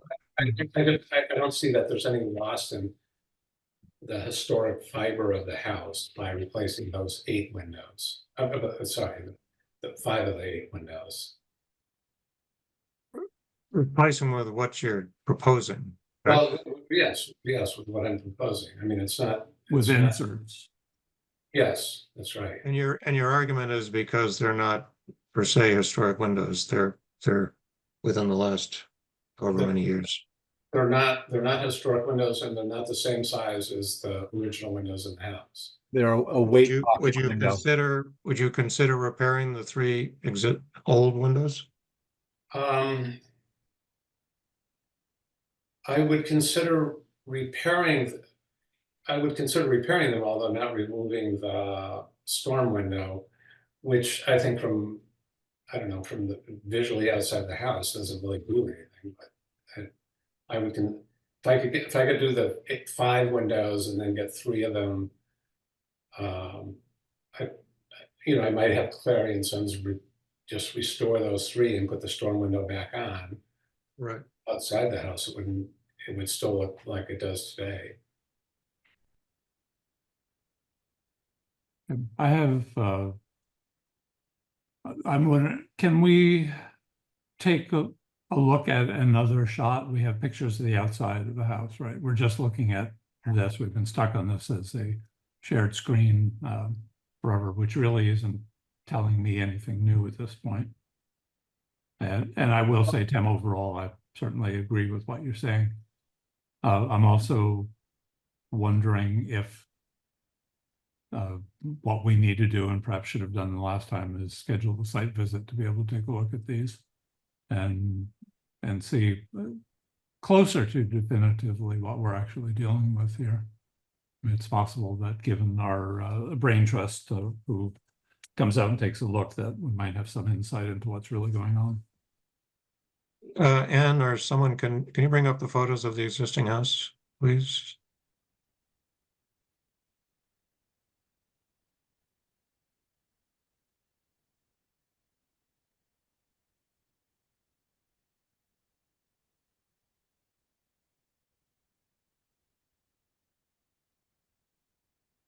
I know we've been through this, the last time, but So no windows in the front, right?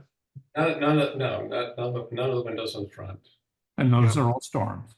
and they all have storms on them. Aluminum. Yeah, I think they are aluminum. Okay. This is the left side of the house as you face it? Yeah, as you were standing at the road, it would be on the left side, like 3 3 is one of the older ones. The ones that are 6, there's 5, 6, and there's one behind that. It's kind of like a bay window. Is that all 3? Those windows, they don't match the shape of the size of any window in the house, and they're modern windows. I don't see 3, 5, and 6. You're saying? Yeah, 5 and 6, and there's one window behind that you're. Is that number 7 on the back of that bay? Correct. Yes, that's right. There it is, right. Okay, so that's the left side. Yeah. And this is the right side. Yeah, that's correct. Yeah. So and you can see it, like, if you look at window 4, you can see it's not the same size as the other windows. It was changed at some point. It was modified, and the top sash was cut in half. Yeah, it was. Or one was that? I think that was done in 1925, actually. But I think it was done in 1925, and then I think the window was replaced at some point since then. So there's that is not an old window. Is it wood? It is wood, yeah. It's like a, I think it might be a Brasco window or something. Well, and 2 matches the front of the house? 1 and 2 match the front of the house, yes. That's correct. Which are the three originals as best you can tell? 1 and 2 there, and then on the other side, It's 3 on the other side. Not the bay. not the, so it's 3 on the other side. Got it. Okay. So, I think what Walter proposed, I think if we did go look at these up close and personal, I think that'd be a good thing if you can stand the wait. I know it's been a long time, but I think that would help us. And let me ask another, are all windows, do they all have storms on them now? All the windows, yes, all the windows that I'm proposing has storms. There's some windows in the house that don't have storms. They're like in the back of the house, not in the garage and whatnot. Yeah, so sounds like, if I can try to summarize this, is we are strongly urging you to consider those 3 windows as repair with whatever you want to do with the storms, to tighten them up or leave them or put them back. And we'd like to come out and look at all 8 windows on a site visit, which would be 3 weeks from this morning. And look at its entirety, but specifically those 5 other remaining windows, if you're amenable to fixing the 3 to keep them in the same look as what's on the front of the house now. So to preserve them, essentially. To preserve them. So that's a proposal. Yeah, I mean, if you want to come out and look at them, you're welcome to do. So we'd be having another continuance with some clarification on the continuance about a site visit and consideration of the existing 3 windows. Walter, I'm asking you, are you okay with that approach? I am. I think it's far and away the most rational. Yeah. Okay. Could we have a motion for that?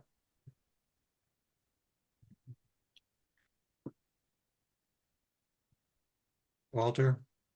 Sure. Well, I move that we continue the application 92 Walden Street to replace 8 windows and schedule a site visit for the morning 3 weeks from today to be able to better appreciate the situation of the We existing. have a second? No, I'm sorry. I forgot to ask public comments. Stop that again. Public comments. Yes. I hear or see none. Excuse me, Walter, if you could start that again. Yes, I move that we continue the application 92 Walden Street to replace 8 windows and schedule a site visit 3 weeks from today to be able to better ascertain the existing conditions of those 8 windows. Thank you. Second? Second. Thank you. We have a second. Melinda? Aye. Kristen? Aye. Louis? Aye. Walter? Aye. I'm an aye as well. Mr. Fleming, we appreciate your patience, and we will meet you at 8 a.m. 3 weeks from today. That's November and 13th. Oh, sorry, sorry? November 13th. Is that November 13th. 13th? Thank you, Ann. Oh, 13th? 13th or the 20th? 18th. Must be the, Oh, I think it's scheduled for November 13th is the next HTC meeting, so it may not be exactly 3 weeks. is the next meeting in 2? Yes. Let me just Okay. double check the calendar, actually. Hold on. Thanks. So you'll be visiting me on the 8 a.m. on the 13th of November, is that Uh, correct? We're confirming the date. We're confirming the date. 1 second, please. Yes, November 13th. So we have a meeting in 2 weeks. Is that right? Yes, do you need to Mhm. change the motion? I was not date specific, but, yeah, I move that we continue the application of 92 Walden Street to replace 8 windows, and have a site visit scheduled for the morning of November 13th to be able to ascertain, to a greater degree, the condition of the existing 8 windows. Do I have a second? A second. Melinda, Aye. Kristen, Aye. Louis, Walter, Aye. and I am an aye as well. Thank you, Mr. Fleming. We will see you in 2 weeks at 8 a.m. Okay, see you in 2 weeks. Yes. 2 weeks. Thank you for your time. I want to move on to the next one, which is 42. Oh, excuse me. I just wanted to make a note. 421 Main Street has withdrawn their application. So we will not be reviewing that. The next one is 53 Cambridge Turnpike, Concord Museum to install a sign. We did have a site visit this morning and had lots of discussion on size and placement of the sign. And Ms. Krasner or Ms. Schilling, if you could speak to us, please. Sure. Well, thank you for the site visit this morning. Thank We you. Yeah, we took your feedback from the last meeting 3 weeks ago about bringing forward the sign with the white background, and we're told to try to align it more with the rebrand, which we did last year with the warm red background. And the sign, as you know, is for the intersection between Lexington Road and Cambridge Turnpike. Okay. Cambridge Turnpike as traffic kind of splits there. And we looked at a few signs today, but Billy Crosby was with us and prepared signs. And we looked at a few different sizes. We looked at an 8-foot sign, a 7-foot sign from a lot of different vantage points. And we also then resubmitted a 6-foot sign. So would you want me to share that with the, do you want me to do a screen share? Sorry, I was muted. Yes, please. Yeah, I think, Lisa, you submitted some revised renderings today, is that correct? Yeah, we sent some revised renderings today. Yeah, I just want to point out, if I may, to the commission, for those who weren't there, is we request, they showed 2 sign sizes. There was unanimous agreement from the commissioners there that the smaller sign still seemed too large, and we asked them to consider a third, a reduction there, and also relocating the sign slightly to the right of where they had proposed it. And Lisa, I think that's what you're going to be presenting tonight, correct? Yeah. Thank you. Is that visible? Not yet. There it is. You got it. Great. So this is the rendering, which is at 72 inches across, so 6 feet, and 27 inches high. It is in the same color and form and materials as our current signage, which you all approved last fall. Is that almost about a year ago? Is that correct, Billy, or in terms of production? You talking about the old times that was approved? Yeah, so this, in terms of matching, that it'll match in terms of materials and the signage, the lettering is raised and everything. Yes, we're gonna raise the letter. We just want to match the look of the other hanging signs as opposed to having them separate. Exactly like the hanging signs.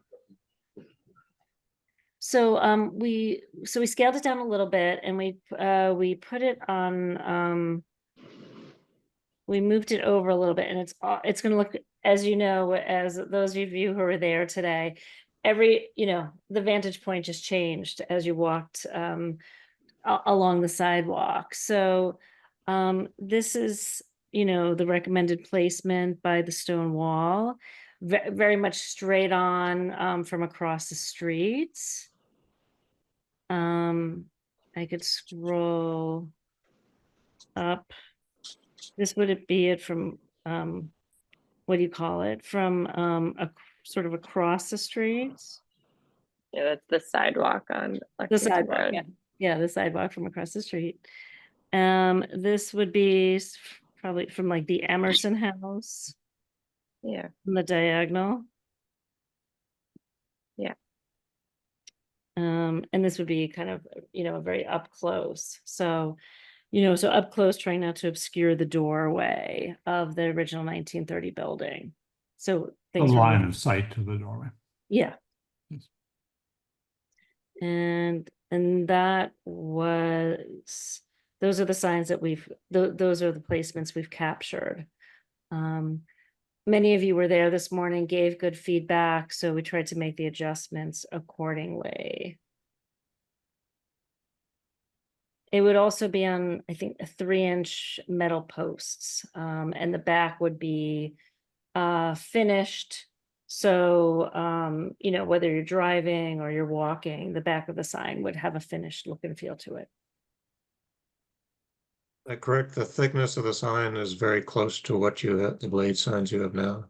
Yeah, if we match the exact size of the other sign, which is 2 inches, we were talking more of an 1.5 inch post. And then of the 2 posts we were looking at today, the 6 posts that we used were 1 inch, and that added sleeve that we just put was 1.5 inches. So it would be a little under the 3 inches because we want to keep it inside so we don't keep posting it back. So And I'll point out to the commission that, as Lisa said, the sign is not in line with the building which we requested. If you actually stood on the center line of the building, you'd be standing to the left of where this photograph is taken. As you approach it from Concord, sometimes that sign looks like it's smack dab lined up with the front door, but it's not. It just depends on where you are. The sign moves differently from the facade of the building. And that's the way it is. Lisa, any other presentation, or should we open it up for discussion? Open up for discussion. I think that, the idea was to have better signage as we enter into the 250th and the 2025-2026 period of increased visitation. We also did receive some funding from the Massachusetts Office of Travel and Tourism, such as Mimi did earlier with her benches. So we also do have some grant money to put towards this, a matching grant. And a quick question, which size sign is this that we have in the picture, or the different one? Oh, this is the 6 foot. In each of these photos? Yeah, yeah. So You started with, at the site was 7 and 8 this morning, right? yeah, you saw 7 and 8 this morning. So this was slightly smaller. So this was, I think, about 15% smaller in scale. So Lisa, the sign on the side of the building, is it a different format? Is it more square? It's a vertical, it's more of a vertical, kind of a rectangular sign, and it's hanging. Where this is, we wanted to make something obviously lower and a little more flush to the rock wall, to the wall. Yeah. And both versions of that logo are within our brand, our new brand. And we felt that because of the stone wall, we wanted to use the horizontal one here. Yeah, no, I can see Whereas that. the vertical one worked on the sides.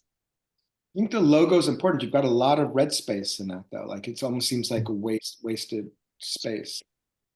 I mean, that is so the design and the brand guidelines have us, having the sort of the elongated space. I mean, the brand guidelines aren't to have it sort of closely cropped. And again, we, if we were to really square it off and make it into a sort of, it would probably look a little blocky and weird. I think we were trying to kind of, have it more horizontal and elongated to go with the stone wall. There's one thing that I noticed, which I liked, was if you took the facade of the brick house, just the brick part, it's kind of in proportion. And the roof, the gray roof, they're all sort of stretched out horizontal rectangles. Just why I personally, I like the look of that portion of the sign. Yeah, and the color isn't really, I don't think the color on this is 100%. It's a orangey warm red, and it picks up a lot of the orange red in the brick. So the color was very specifically chosen for the brick to kind of nicely complement it. I don't know if in this sign it's quite doing that, but it'll be the same color as the sign that's in the front of the building. This seems like it's quite a bit more intense than the actual color is. Yeah. Yeah. It has more of a coral tone to it. And the building's looking a little blue in this picture, so it, yeah, I think exaggerates it. It's looking a little washed out, actually, the building. Yeah. It's going to look entirely different if we're there, if the grass is brown too. So that's, can't draw a lot from this. We try to keep that grass. We really try. Good luck in February. I know. And I'll say, since we're all just sort of staring at this, to me, it's still a hell of a lot of sign. And I do find it push to shove. It's disconcertingly in my face as I look at this. I understand the need to indicate that it is the Concord Museum, but at the same time, when I was there this morning, said something about the Emersons across the way, which is incredibly discreet signage in comparison to this. I don't know, is there anything else in town that has this intensity that comes at you like this?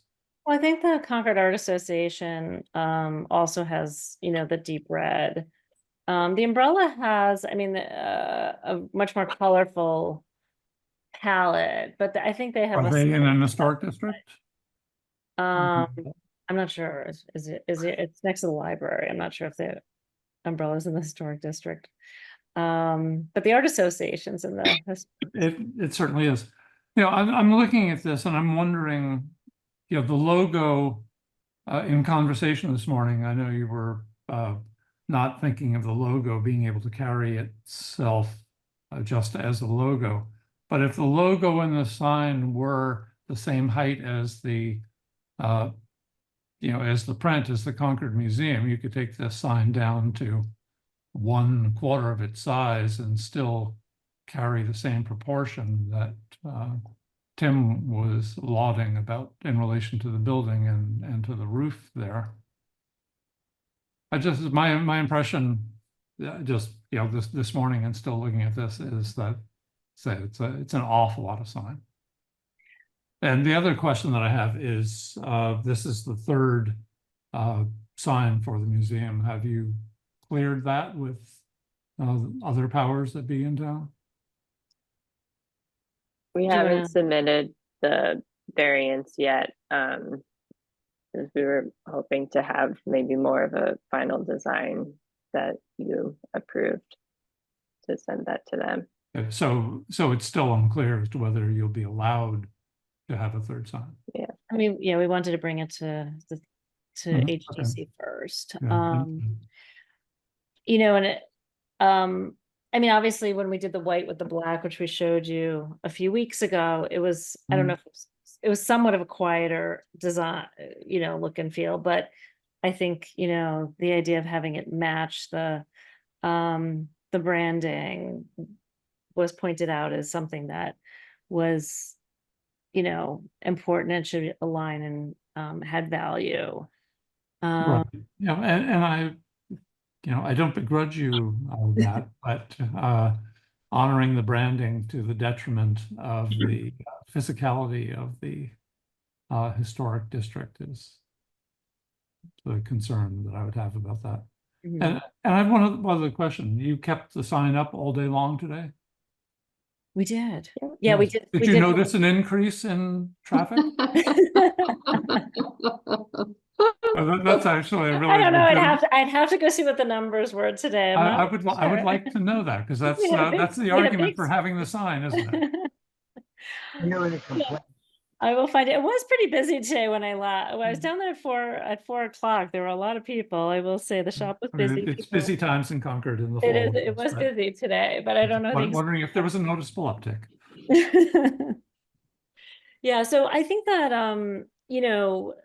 it is a long campus, and the sign, the sign on Cambridge Turnpike is, somewhat obvious. The one on Lexington Road is fairly obscured. Mhm.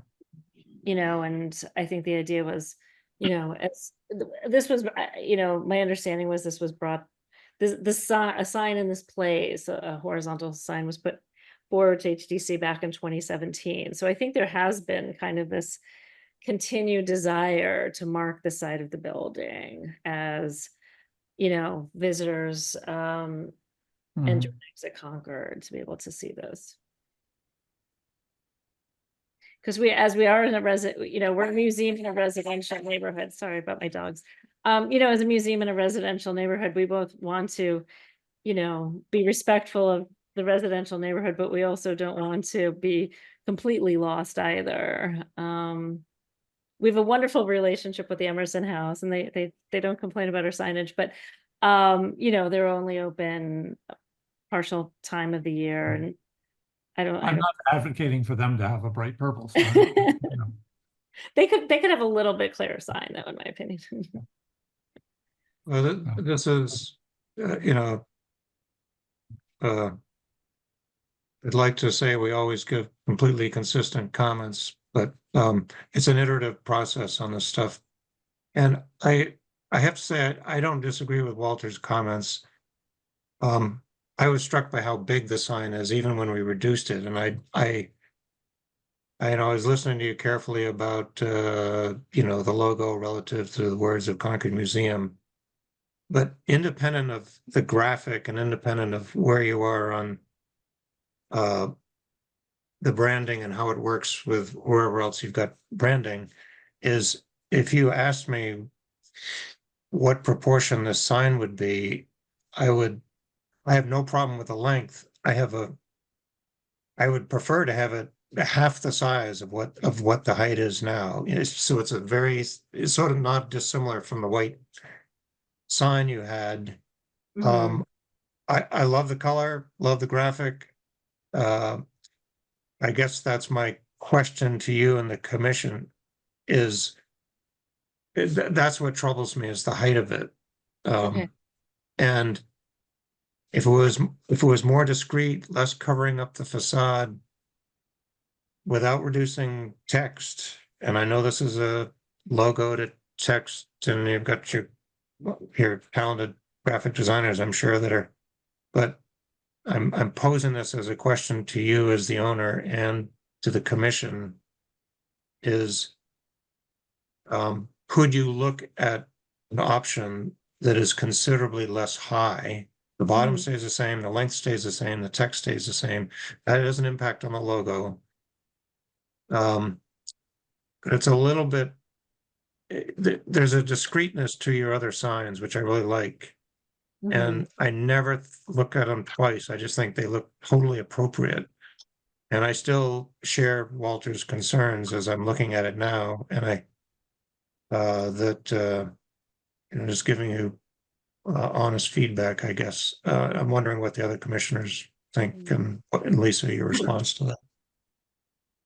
Can I just ask if you, and do we still have a copy of the black sign? I get branding should be consistent, I really do. But I would like to see what the black one looked like, if you could bring that back up. Sure. I just feel the color jars me at this size, and I'm just wondering, when you're looking straight back to the black shutters, if that might be, and I hate to rock the boat on this, but I would like to see what you had put up before, if we could find that. Let me look for it. Oh, Anne has it. Okay.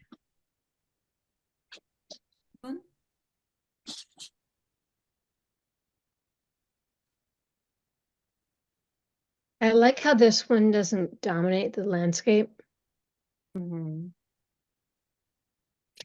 But you don't have one with a black background and like red letters that might. We could try that. We don't have lighting there. So I think a black, red on black could get pretty obscured without lighting. And then. And what's the latest the museum is open? For you have events, but. Yeah, I mean, most days it's 4. When we have events, we'll go to like. So you're not trying to draw people in off the street at 6 o'clock. No. I mean, pretty much every week we have an evening program. Yeah, we have an evening program, but and people know where. Pretty much weekly. Have you tried using that side? I like that. It's thinner, which is what Walter and Tim are suggesting, but what about maybe and I like the black. I have to say I do like the black. But what if you made the lettering red to match the other side? I just feel like the larger red one is just sort of overwhelming. And I know you need to have people know that is a museum. Right. It's a very critical sign. It has to be in that location, I think. But I don't know, maybe you try red letters, or maybe I guess a red border around the. Oh, well, that's what I was just going to say. A red border might also be better for your branding. But I think this sign is more appropriate and still will bring people in. The red sign reminds me of a little bit when we were asked by at the Manse, when they wanted to put this really bright green, which we vetoed. Again,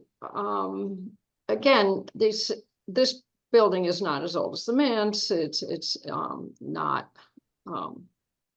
It's very different, but it's sort of the same thing in that in this town, I don't think we have, and I hate to say we can't go modern, but it is a very modern sign in a museum that's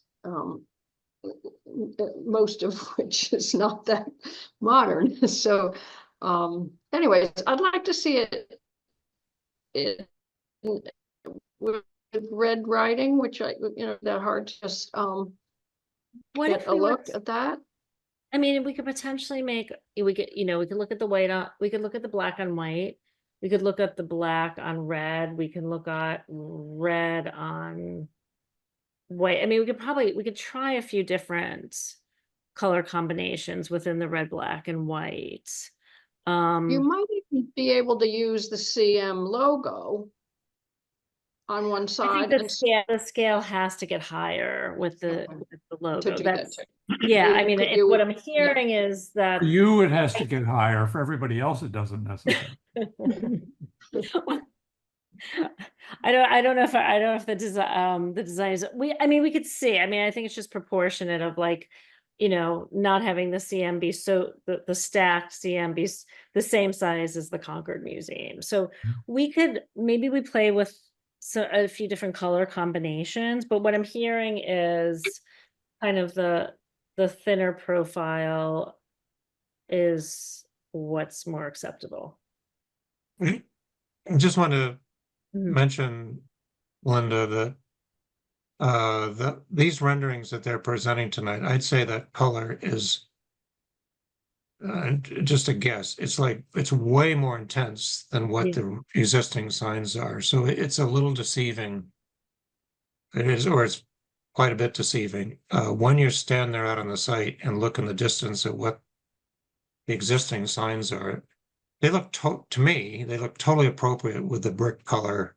There's this, it's all one family. It's not like this jarring sign color. So I just want to make that statement in defense of the presentation, that it's not that intense. Yeah. I do, at least, and I appreciate you listening to all these comments. It takes a while, but I think there is consensus about height of the sign. How you take all this and process it with your graphic designer and come up with, if you'd be willing to come up with a few more options, it is enormously important sign kind of for the town and for you. And I think there is consensus, if I'm hearing the commission correctly, that the height is of concern. And what does that trickle down to the implications of the design of the sign? I think that's up for you to think about and come back with a few options if you could. Right. So we'll submit a few different color options, and it's up to you. I mean, should we do another site visit, or do you think kind of seeing the design online, you know, in this meeting? I'm just wondering if we should do another. My sense is the way you're presenting it is, other than the intensity of the color, it's quite a realistic presentation. Okay. I think that's my reaction, but I defer to others. Well, the commission. You know, how many of us were actually there for a site visit this morning? 3. We had 4. 2, I think. 3. No, Luis was there. Luis was there, so two of us. Luis was there, that's right. Yeah, so we could schedule a site visit in. I mean, site visits are always helpful. Mm-hmm. So you know, to speed things up, and to, those are always good, as they were this morning. Okay. I think, Lisa, can I make one? Go ahead. Sorry. No, can I make one comment for the more horizontal sign? What we heard from the last meeting, I think it was you, Luis, like you were very complimentary of the new branding and said that the white on black sign just didn't speak to the level of design and thought that we had put into. Lisa and I worked with this designer who we presented today, and with him last year we worked on 95 elements we redesigned. So we've spent a lot of time with him thinking very deeply about the brand and the design. So I definitely appreciated that feedback and felt like what we showed you tonight did very much represent the identity of the museum and our brand very well. I was on a call with the designer today after our meeting, and we were trying to fool around with, like, was there a way to make the font bigger and have it be a lower sign? And we basically got to that same like white sign with the black lettering across, and it was a red sign with the white lettering. And it fell flat. Like, it was clearly not the rebrand. It wasn't the level of design that we have been aspiring to for the past year and working very, very hard on creating this new identity for the museum. So I don't know, like we can totally show you more another horizontal sign with like whites and reds and blacks and, you know, whatever color combinations you want. But I have a feeling that it's not going to read at the level of design that this red sign that we showed you this morning and tonight will be at. See, I feel like you're so close. Like, I think I support the branding. I support the color as Tim saw it because I haven't seen it and I know that picture is not representing it. It's just that your logo doesn't lend itself to horizontality in a way that it needs to get the height down. So if there was some way that you could get the height down, keep your logo and maybe get the lettering bigger or something, it's just too high. It's too much sign. But everything else is okay, I think, you know? And it's a design conundrum, you know, like. Yeah. Well, if you'll allow me to say one more thing, perhaps you take the logo, the lettering on the side of it, the way that whole sign is, shrink it down, and then use that as the logo on the sign, on the whiter sign with the black lettering or whatever. So you still have the entirety of your logo on there, but the entirety of the sign isn't your logo, if that makes sense. It's just a potential.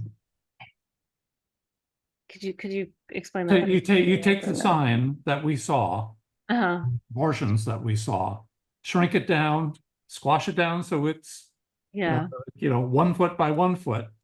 Put that on the white background, and then have your Concord Museum lettering on the side, so that the lettering spelling out Concord Museum can occupy the greater part of the sign, and you're nodding to having the logo on the sign, but the sign isn't just the logo. Okay.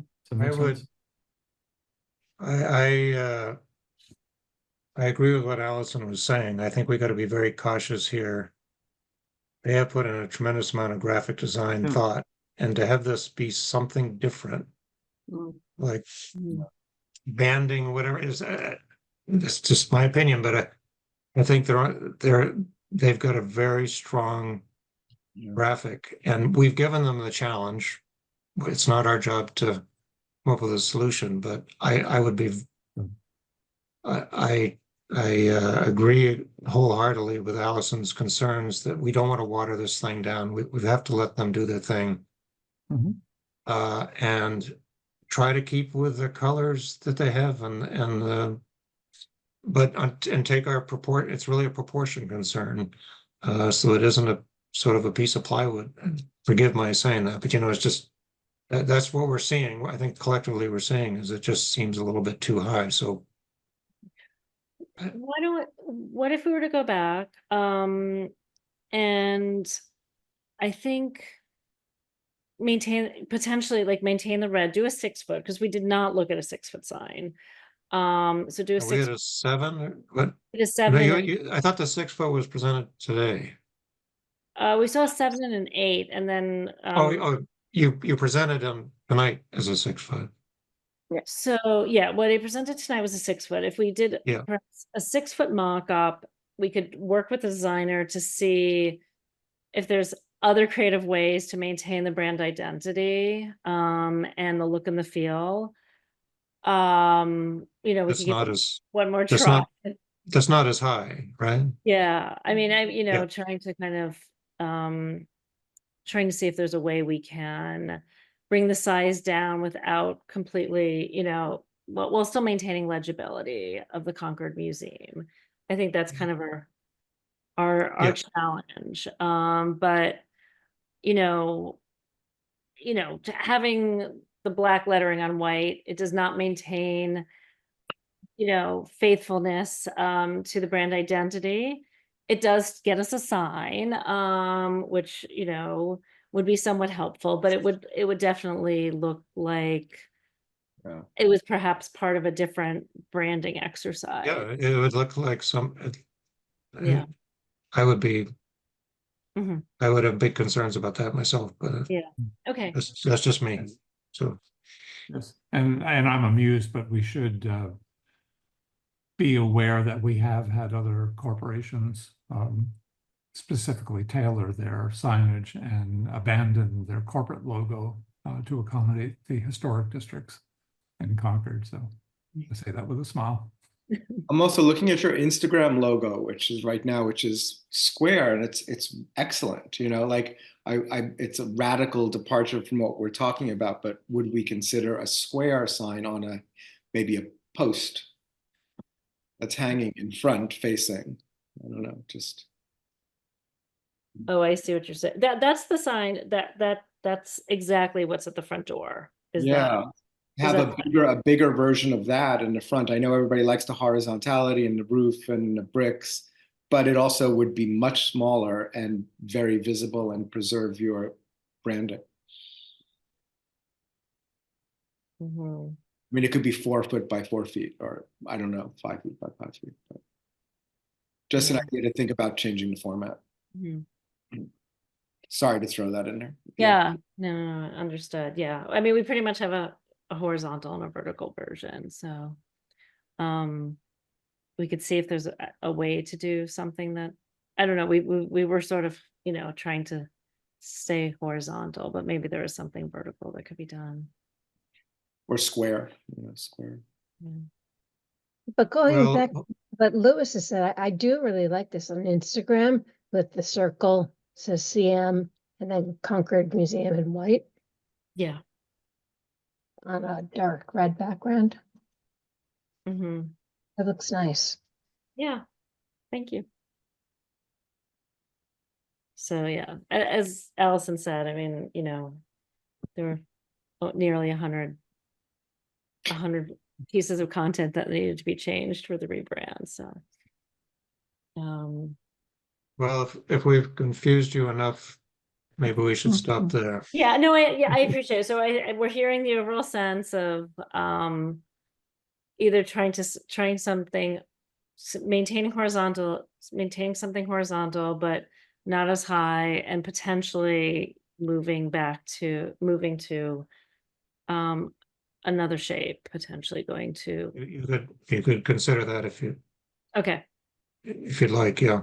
Okay, sounds good. Well, thank you. So we're voting for, well, let's see, public comments. Let me ask that. Any public comments? I know we're getting late here, and we've got one more project. Appreciate those people waiting. So can I have a motion for continuance, please? Sure. I move we continue the application for 53 Concord Turnpike, Concord Museum, to install a sign. And Lisa, would we have we already have one site visit at 8 a.m. that morning. Would you like a site visit, or you just want to come back and present? It's what you all want, really. We're happy to accommodate a site visit or not, whatever you account. Do we ever do double site visits in the morning? Sure. I don't know. Mhm. And Yeah, we do have double sided. We are have, we we done? have. Okay, so we could do an 8 and I feel very yeah. badly that I didn't make it this morning. Are you gonna leave that sign up until tomorrow? You didn't take it down tonight. I didn't take Because it down tonight. I'd like to so drive by, it'll be in the morning. but Yeah. I also, in case, but I think it would help all of us to see it one more time, especially if you are making it significantly narrower, top to bottom, so. So it'd be 9 a.m. we'd have 8 a.m. for the windows replacement job, and then 9 a.m. for the museum, if that sounds okay to everybody. Or even 8:45, we won't need to. 8:45? Yeah, we Yeah, won't need okay. to spend that much time at the other place. Lisa, if you can be flexible, assuming you're planning to be there for a site visit, we can just let you know. And I mean, 8:30 is probably workable, right? Yeah. Might be a few minutes late, but shoot for 8:30. Okay, sure. As long as Billy can get us And I will say, if you drive by, Melinda, or anyone, the color of what's up there right now, the sample is much brighter than what the real color is. Yeah, I'm sorry I missed that, but anyways. Okay. All right. But it is 6 feet because Billy did chop off part of the side and part of the top. So what you'll see are the dimensions of the 6-foot sign. Okay. Which is what we showed. Yeah. Okay. Thank you. So I'm drawing a blank. Walter, did you do a I motion? believe I did do a motion, though. It wasn't second. We had No public comment. second. Okay, so adding it to 8:30 site visit 2 weeks from today. Do we have a second? I'll second it. Thank you, Kristen. And for a vote, Melinda, Aye. Kristen, Aye. Louis, Aye. Walter, Aye. and I am an I as well. So we will see you in 2 weeks. It's not 3 weeks at 8:30 at the site, and we appreciate you continuing to work with us. Thank you. Thank you. Good night. Bye. Thank you. The last order of business, thank you for your patience. 46 Wood Street. I'm going to turn it over. Is Robert, is that you who's going to Yes, be? that's correct. speaking? That's correct. I took the screen. I think Peter is going to lead off. Thank Okay. you, Mr. Chairman. Can you and members of the commission hear me? Yes. Yes. I'll be very brief, and I know we do sincerely appreciate your time on this home renovation project. For the record, Peter Tam of Coulson and Stores, on behalf of the property owner Nick Davidson, who's with me, and Robert obviously is here as on behalf of Battle Architects. Just to, because I know you have a lot of projects, just to remind you of where we left things and what our homework was.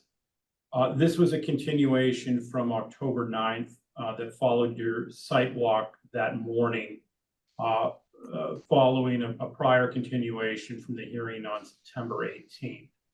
There were a number of items you asked us to address, and so Robert provided a supplemental filing to you late last week. At our last session with you on the 9th of October, you approved a number of the elements to the home renovation project, including the replacement gutters and downspouts, which have now been painted per your direction, the body of the home, as well as the screened heat pumps on either side of the home. We also rescinded the proposal for the granite light posts at the front of the house. So the open issues with this application were just two. They were the exterior lighting on the central front porch. And Robert will walk you through where we left that. And then the other item was reconsideration of the upper post design for the 3 front porches, the central porch and the 2 side porches. And if you recall, the comment there that some members raised was that the mahogany color of those post railings should be reconsidered, and further consideration should be taken as to the potential design and reconfiguration of the upper posts. So I'll turn it over to Robert to walk through those 2 elements, the lighting followed by the upper posts. So what you see on the screen right now is what we originally proposed to you when we first started the application. It was two light bulbs, a fixture. You saw the fixture at our site walkthrough. And circling back and doing the research to Patty Brothers, they have a smaller version.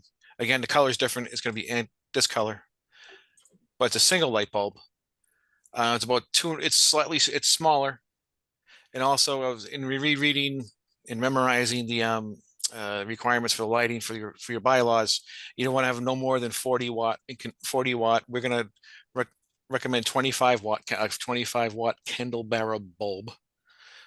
One single, again, not one fixture, but 2 fixtures on each side of the door. So at Patty Brothers, there's a lot of different options. This is just the same, pretty much the same fixture, just smaller. You know, it's smaller in one bulb. That's the first piece. The second piece is the staircase.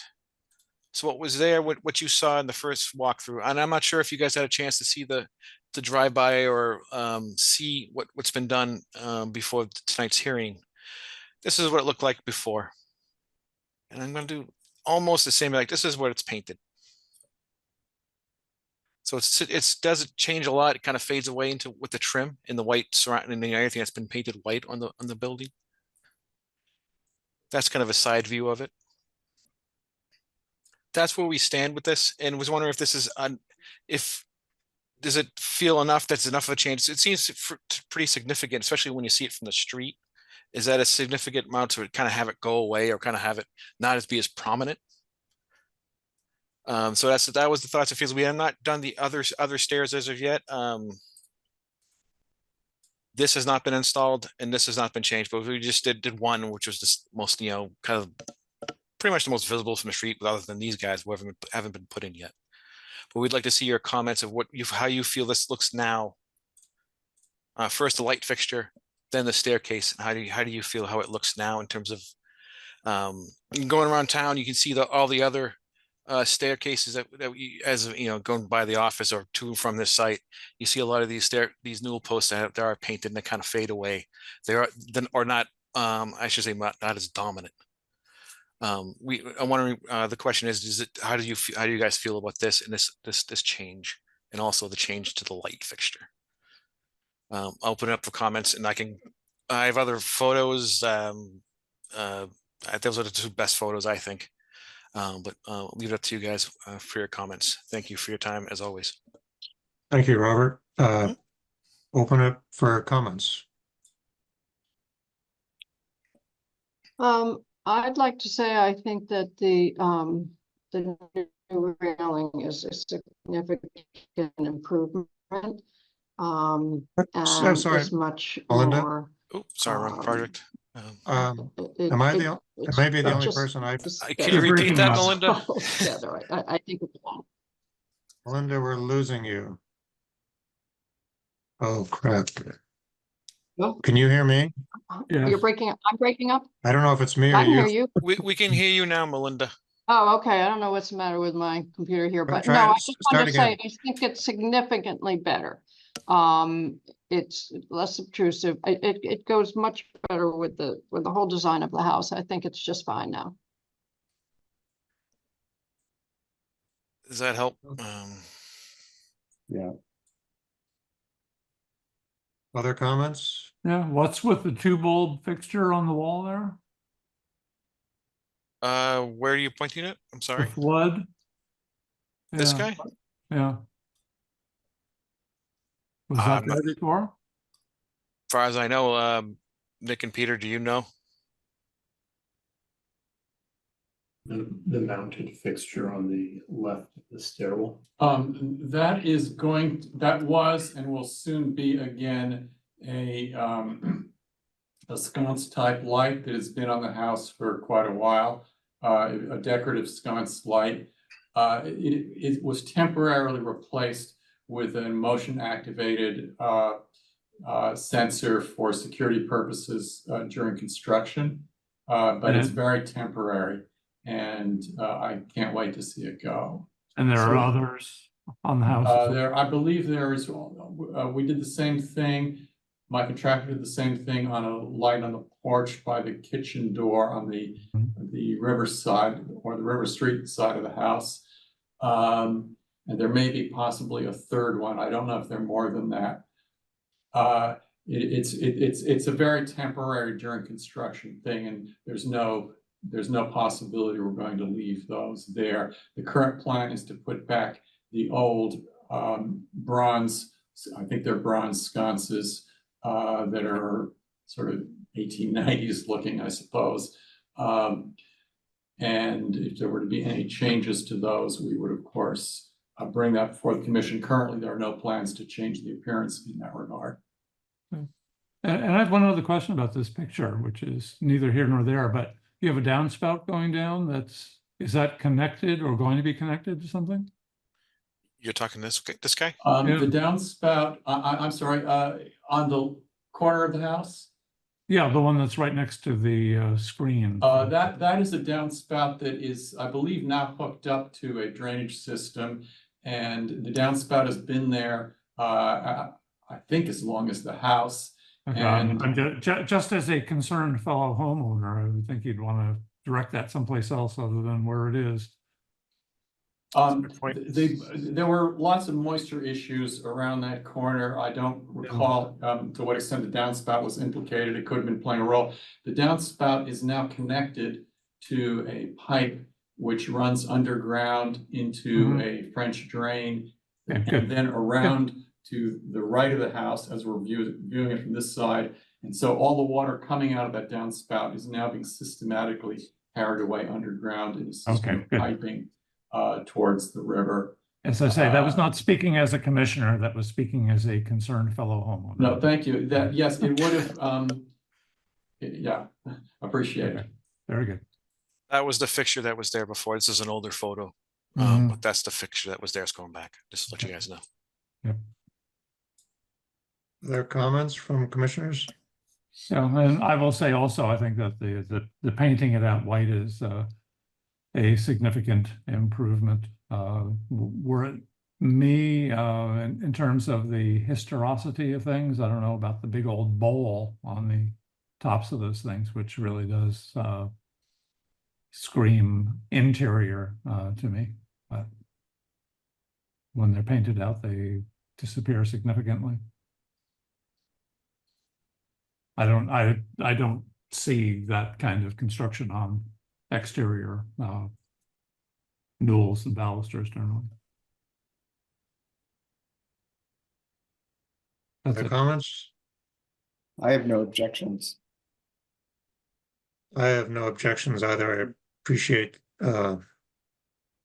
you attending to these two issues. And are there any public comments? There are no public comments because I don't think there's any public left at this point. We're the public. Just us chickens. So I'd like to propose a motion. Does someone have a motion for the approval of this as submitted? I move that we approve this as submitted, 46 Wood Street, for the painted out newel posts and the new lighting. A second, please. Actually, may I ask one question? Sure. We still have two other stairs there that don't have railings on them or posts. And This are we this is gonna be this. We held off on everything else, right? So there's gonna have same stair rail here, but there's not gonna be nothing at the top. If you remember for the old drawings, do you want me to pull those up again? Yes, please. Okay. So we don't have at the top of the stairs. We don't have the front stairs, the main stairs, right? We have it at the bottom, but not at the top because of the way this entry is. So the rails just going to die into the side, just underneath the So top. it's the same design. Yeah, yeah. that you Oh, have yeah, on yeah. the side there, including the balls. Yep, that's correct. I'm sorry, I thought you meant I how would it ask terminated. I would ask my fellow commissioners, A, if we are in this application as it stands approving all of that, and B, then if we are comfortable with approving all of that. Well, yes, I mean, the application is for that. They mocked up one piece of three different stairs, so we will be approving the three stairs, correct, Robert? Yes, that's correct. And they're all. So this one has, I'm sorry, go ahead. Well, they're all the same design, except if one's dying into a post, it doesn't have the top newel post. Yep, except right here. So they're all going to be looking the same, painted the same, looking the same.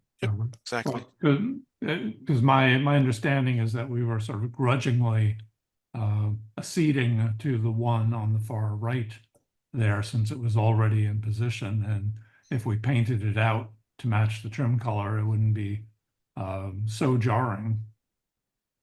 Right, and so we're sort of going, okay, to my mind, we're going, okay, well, it's there, and we're not going to be bears about objecting to that. I still personally am not excited about that essentially interior design being put in another 4 places. But that's my opinion. But I would like to know what others, especially Melinda, perhaps, how you feel about that.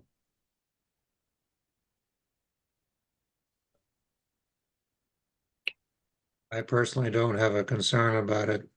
I know what you're saying. It's more of an interior design, but well, yeah, that's what we've been these talking about houses, all along. you know, there's eccentricities to a lot of these era houses, and that's kind of how I view these. Certainly painting it out is a substantial improvement. Right. The railings don't, you know, they're not. Yeah, I just want us to be aware of what it is that we're actually approving here. Yeah, thank you. So should we try again for, we had a motion, I think we're about to vote. Well, Oh, no, we needed a second. And what, sorry, and one last thing, just as it's listed on agenda, those posts are not to replace gutters, roof, and mudroom stairs. So that's not in, and perhaps you know, this is crossing T's and dotting I's. Is this in the application? That was, this is like the open application, right? Because that include everything, right? And then you approve partial, some of the stuff on the checklist from the last meeting, the last 2 items. Well, but if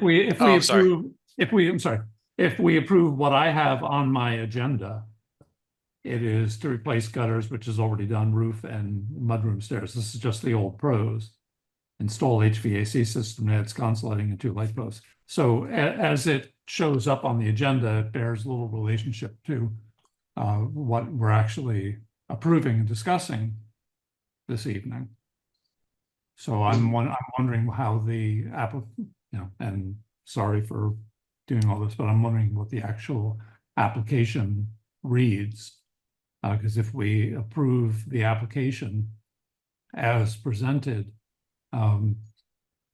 I understand about the newel posts and the railings here, but I'm curious as to what else we would be approving if this is taking the form of being the final take on all this.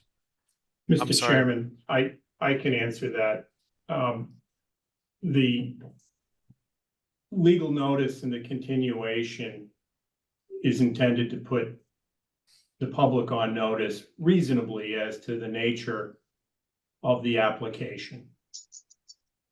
And the application details these plans that are before you, that you see on the screen. Over the course of this hearing, we have sort of funneled or channeled with your help those items to, at your direction, the open remaining issues from the application are just these 2 items as we were directed. Right. The fact that the legal description in the continuance still refers to older items that you've already authorized has no bearing on the 2 open items that at the last session you continued. So the fact that the public hearing has been continued, that you've limited the issues to just 2, is consistent with the open meeting law. And the fact that the legal notice still has a vestige of the whole application as is summarized here, it is imperfect, but it's not a failure in any way under the open meeting law. I'm not, and I'm not questioning the items here that have already been resolved. I'm just curious as to whether there are sleeping items. There are no sleeping items. The or, application is complete. Perhaps you'd like to change the motion, Walter? Yeah, but let's be very clear what this motion is. We're approving Yeah. the It's not my proposed motion, but light proposed light fixtures flanking the door and painting the newel posts, and that same detail will be applied to 3 separate front stairs, something along that's it, you know. So whoever started the motion, I think it was you, Walter, maybe, I can't remember. No, it was not. It was Lewis, actually. That was me, but Oh, Louis. that was the motion I proposed, that we approve the light change in light and new posts. So newel posts for the 3 front stairs, that's what I want to be sure we're being clear about. Yes, that was in the motion. Okay, thank you. All right, and do we have a second for that?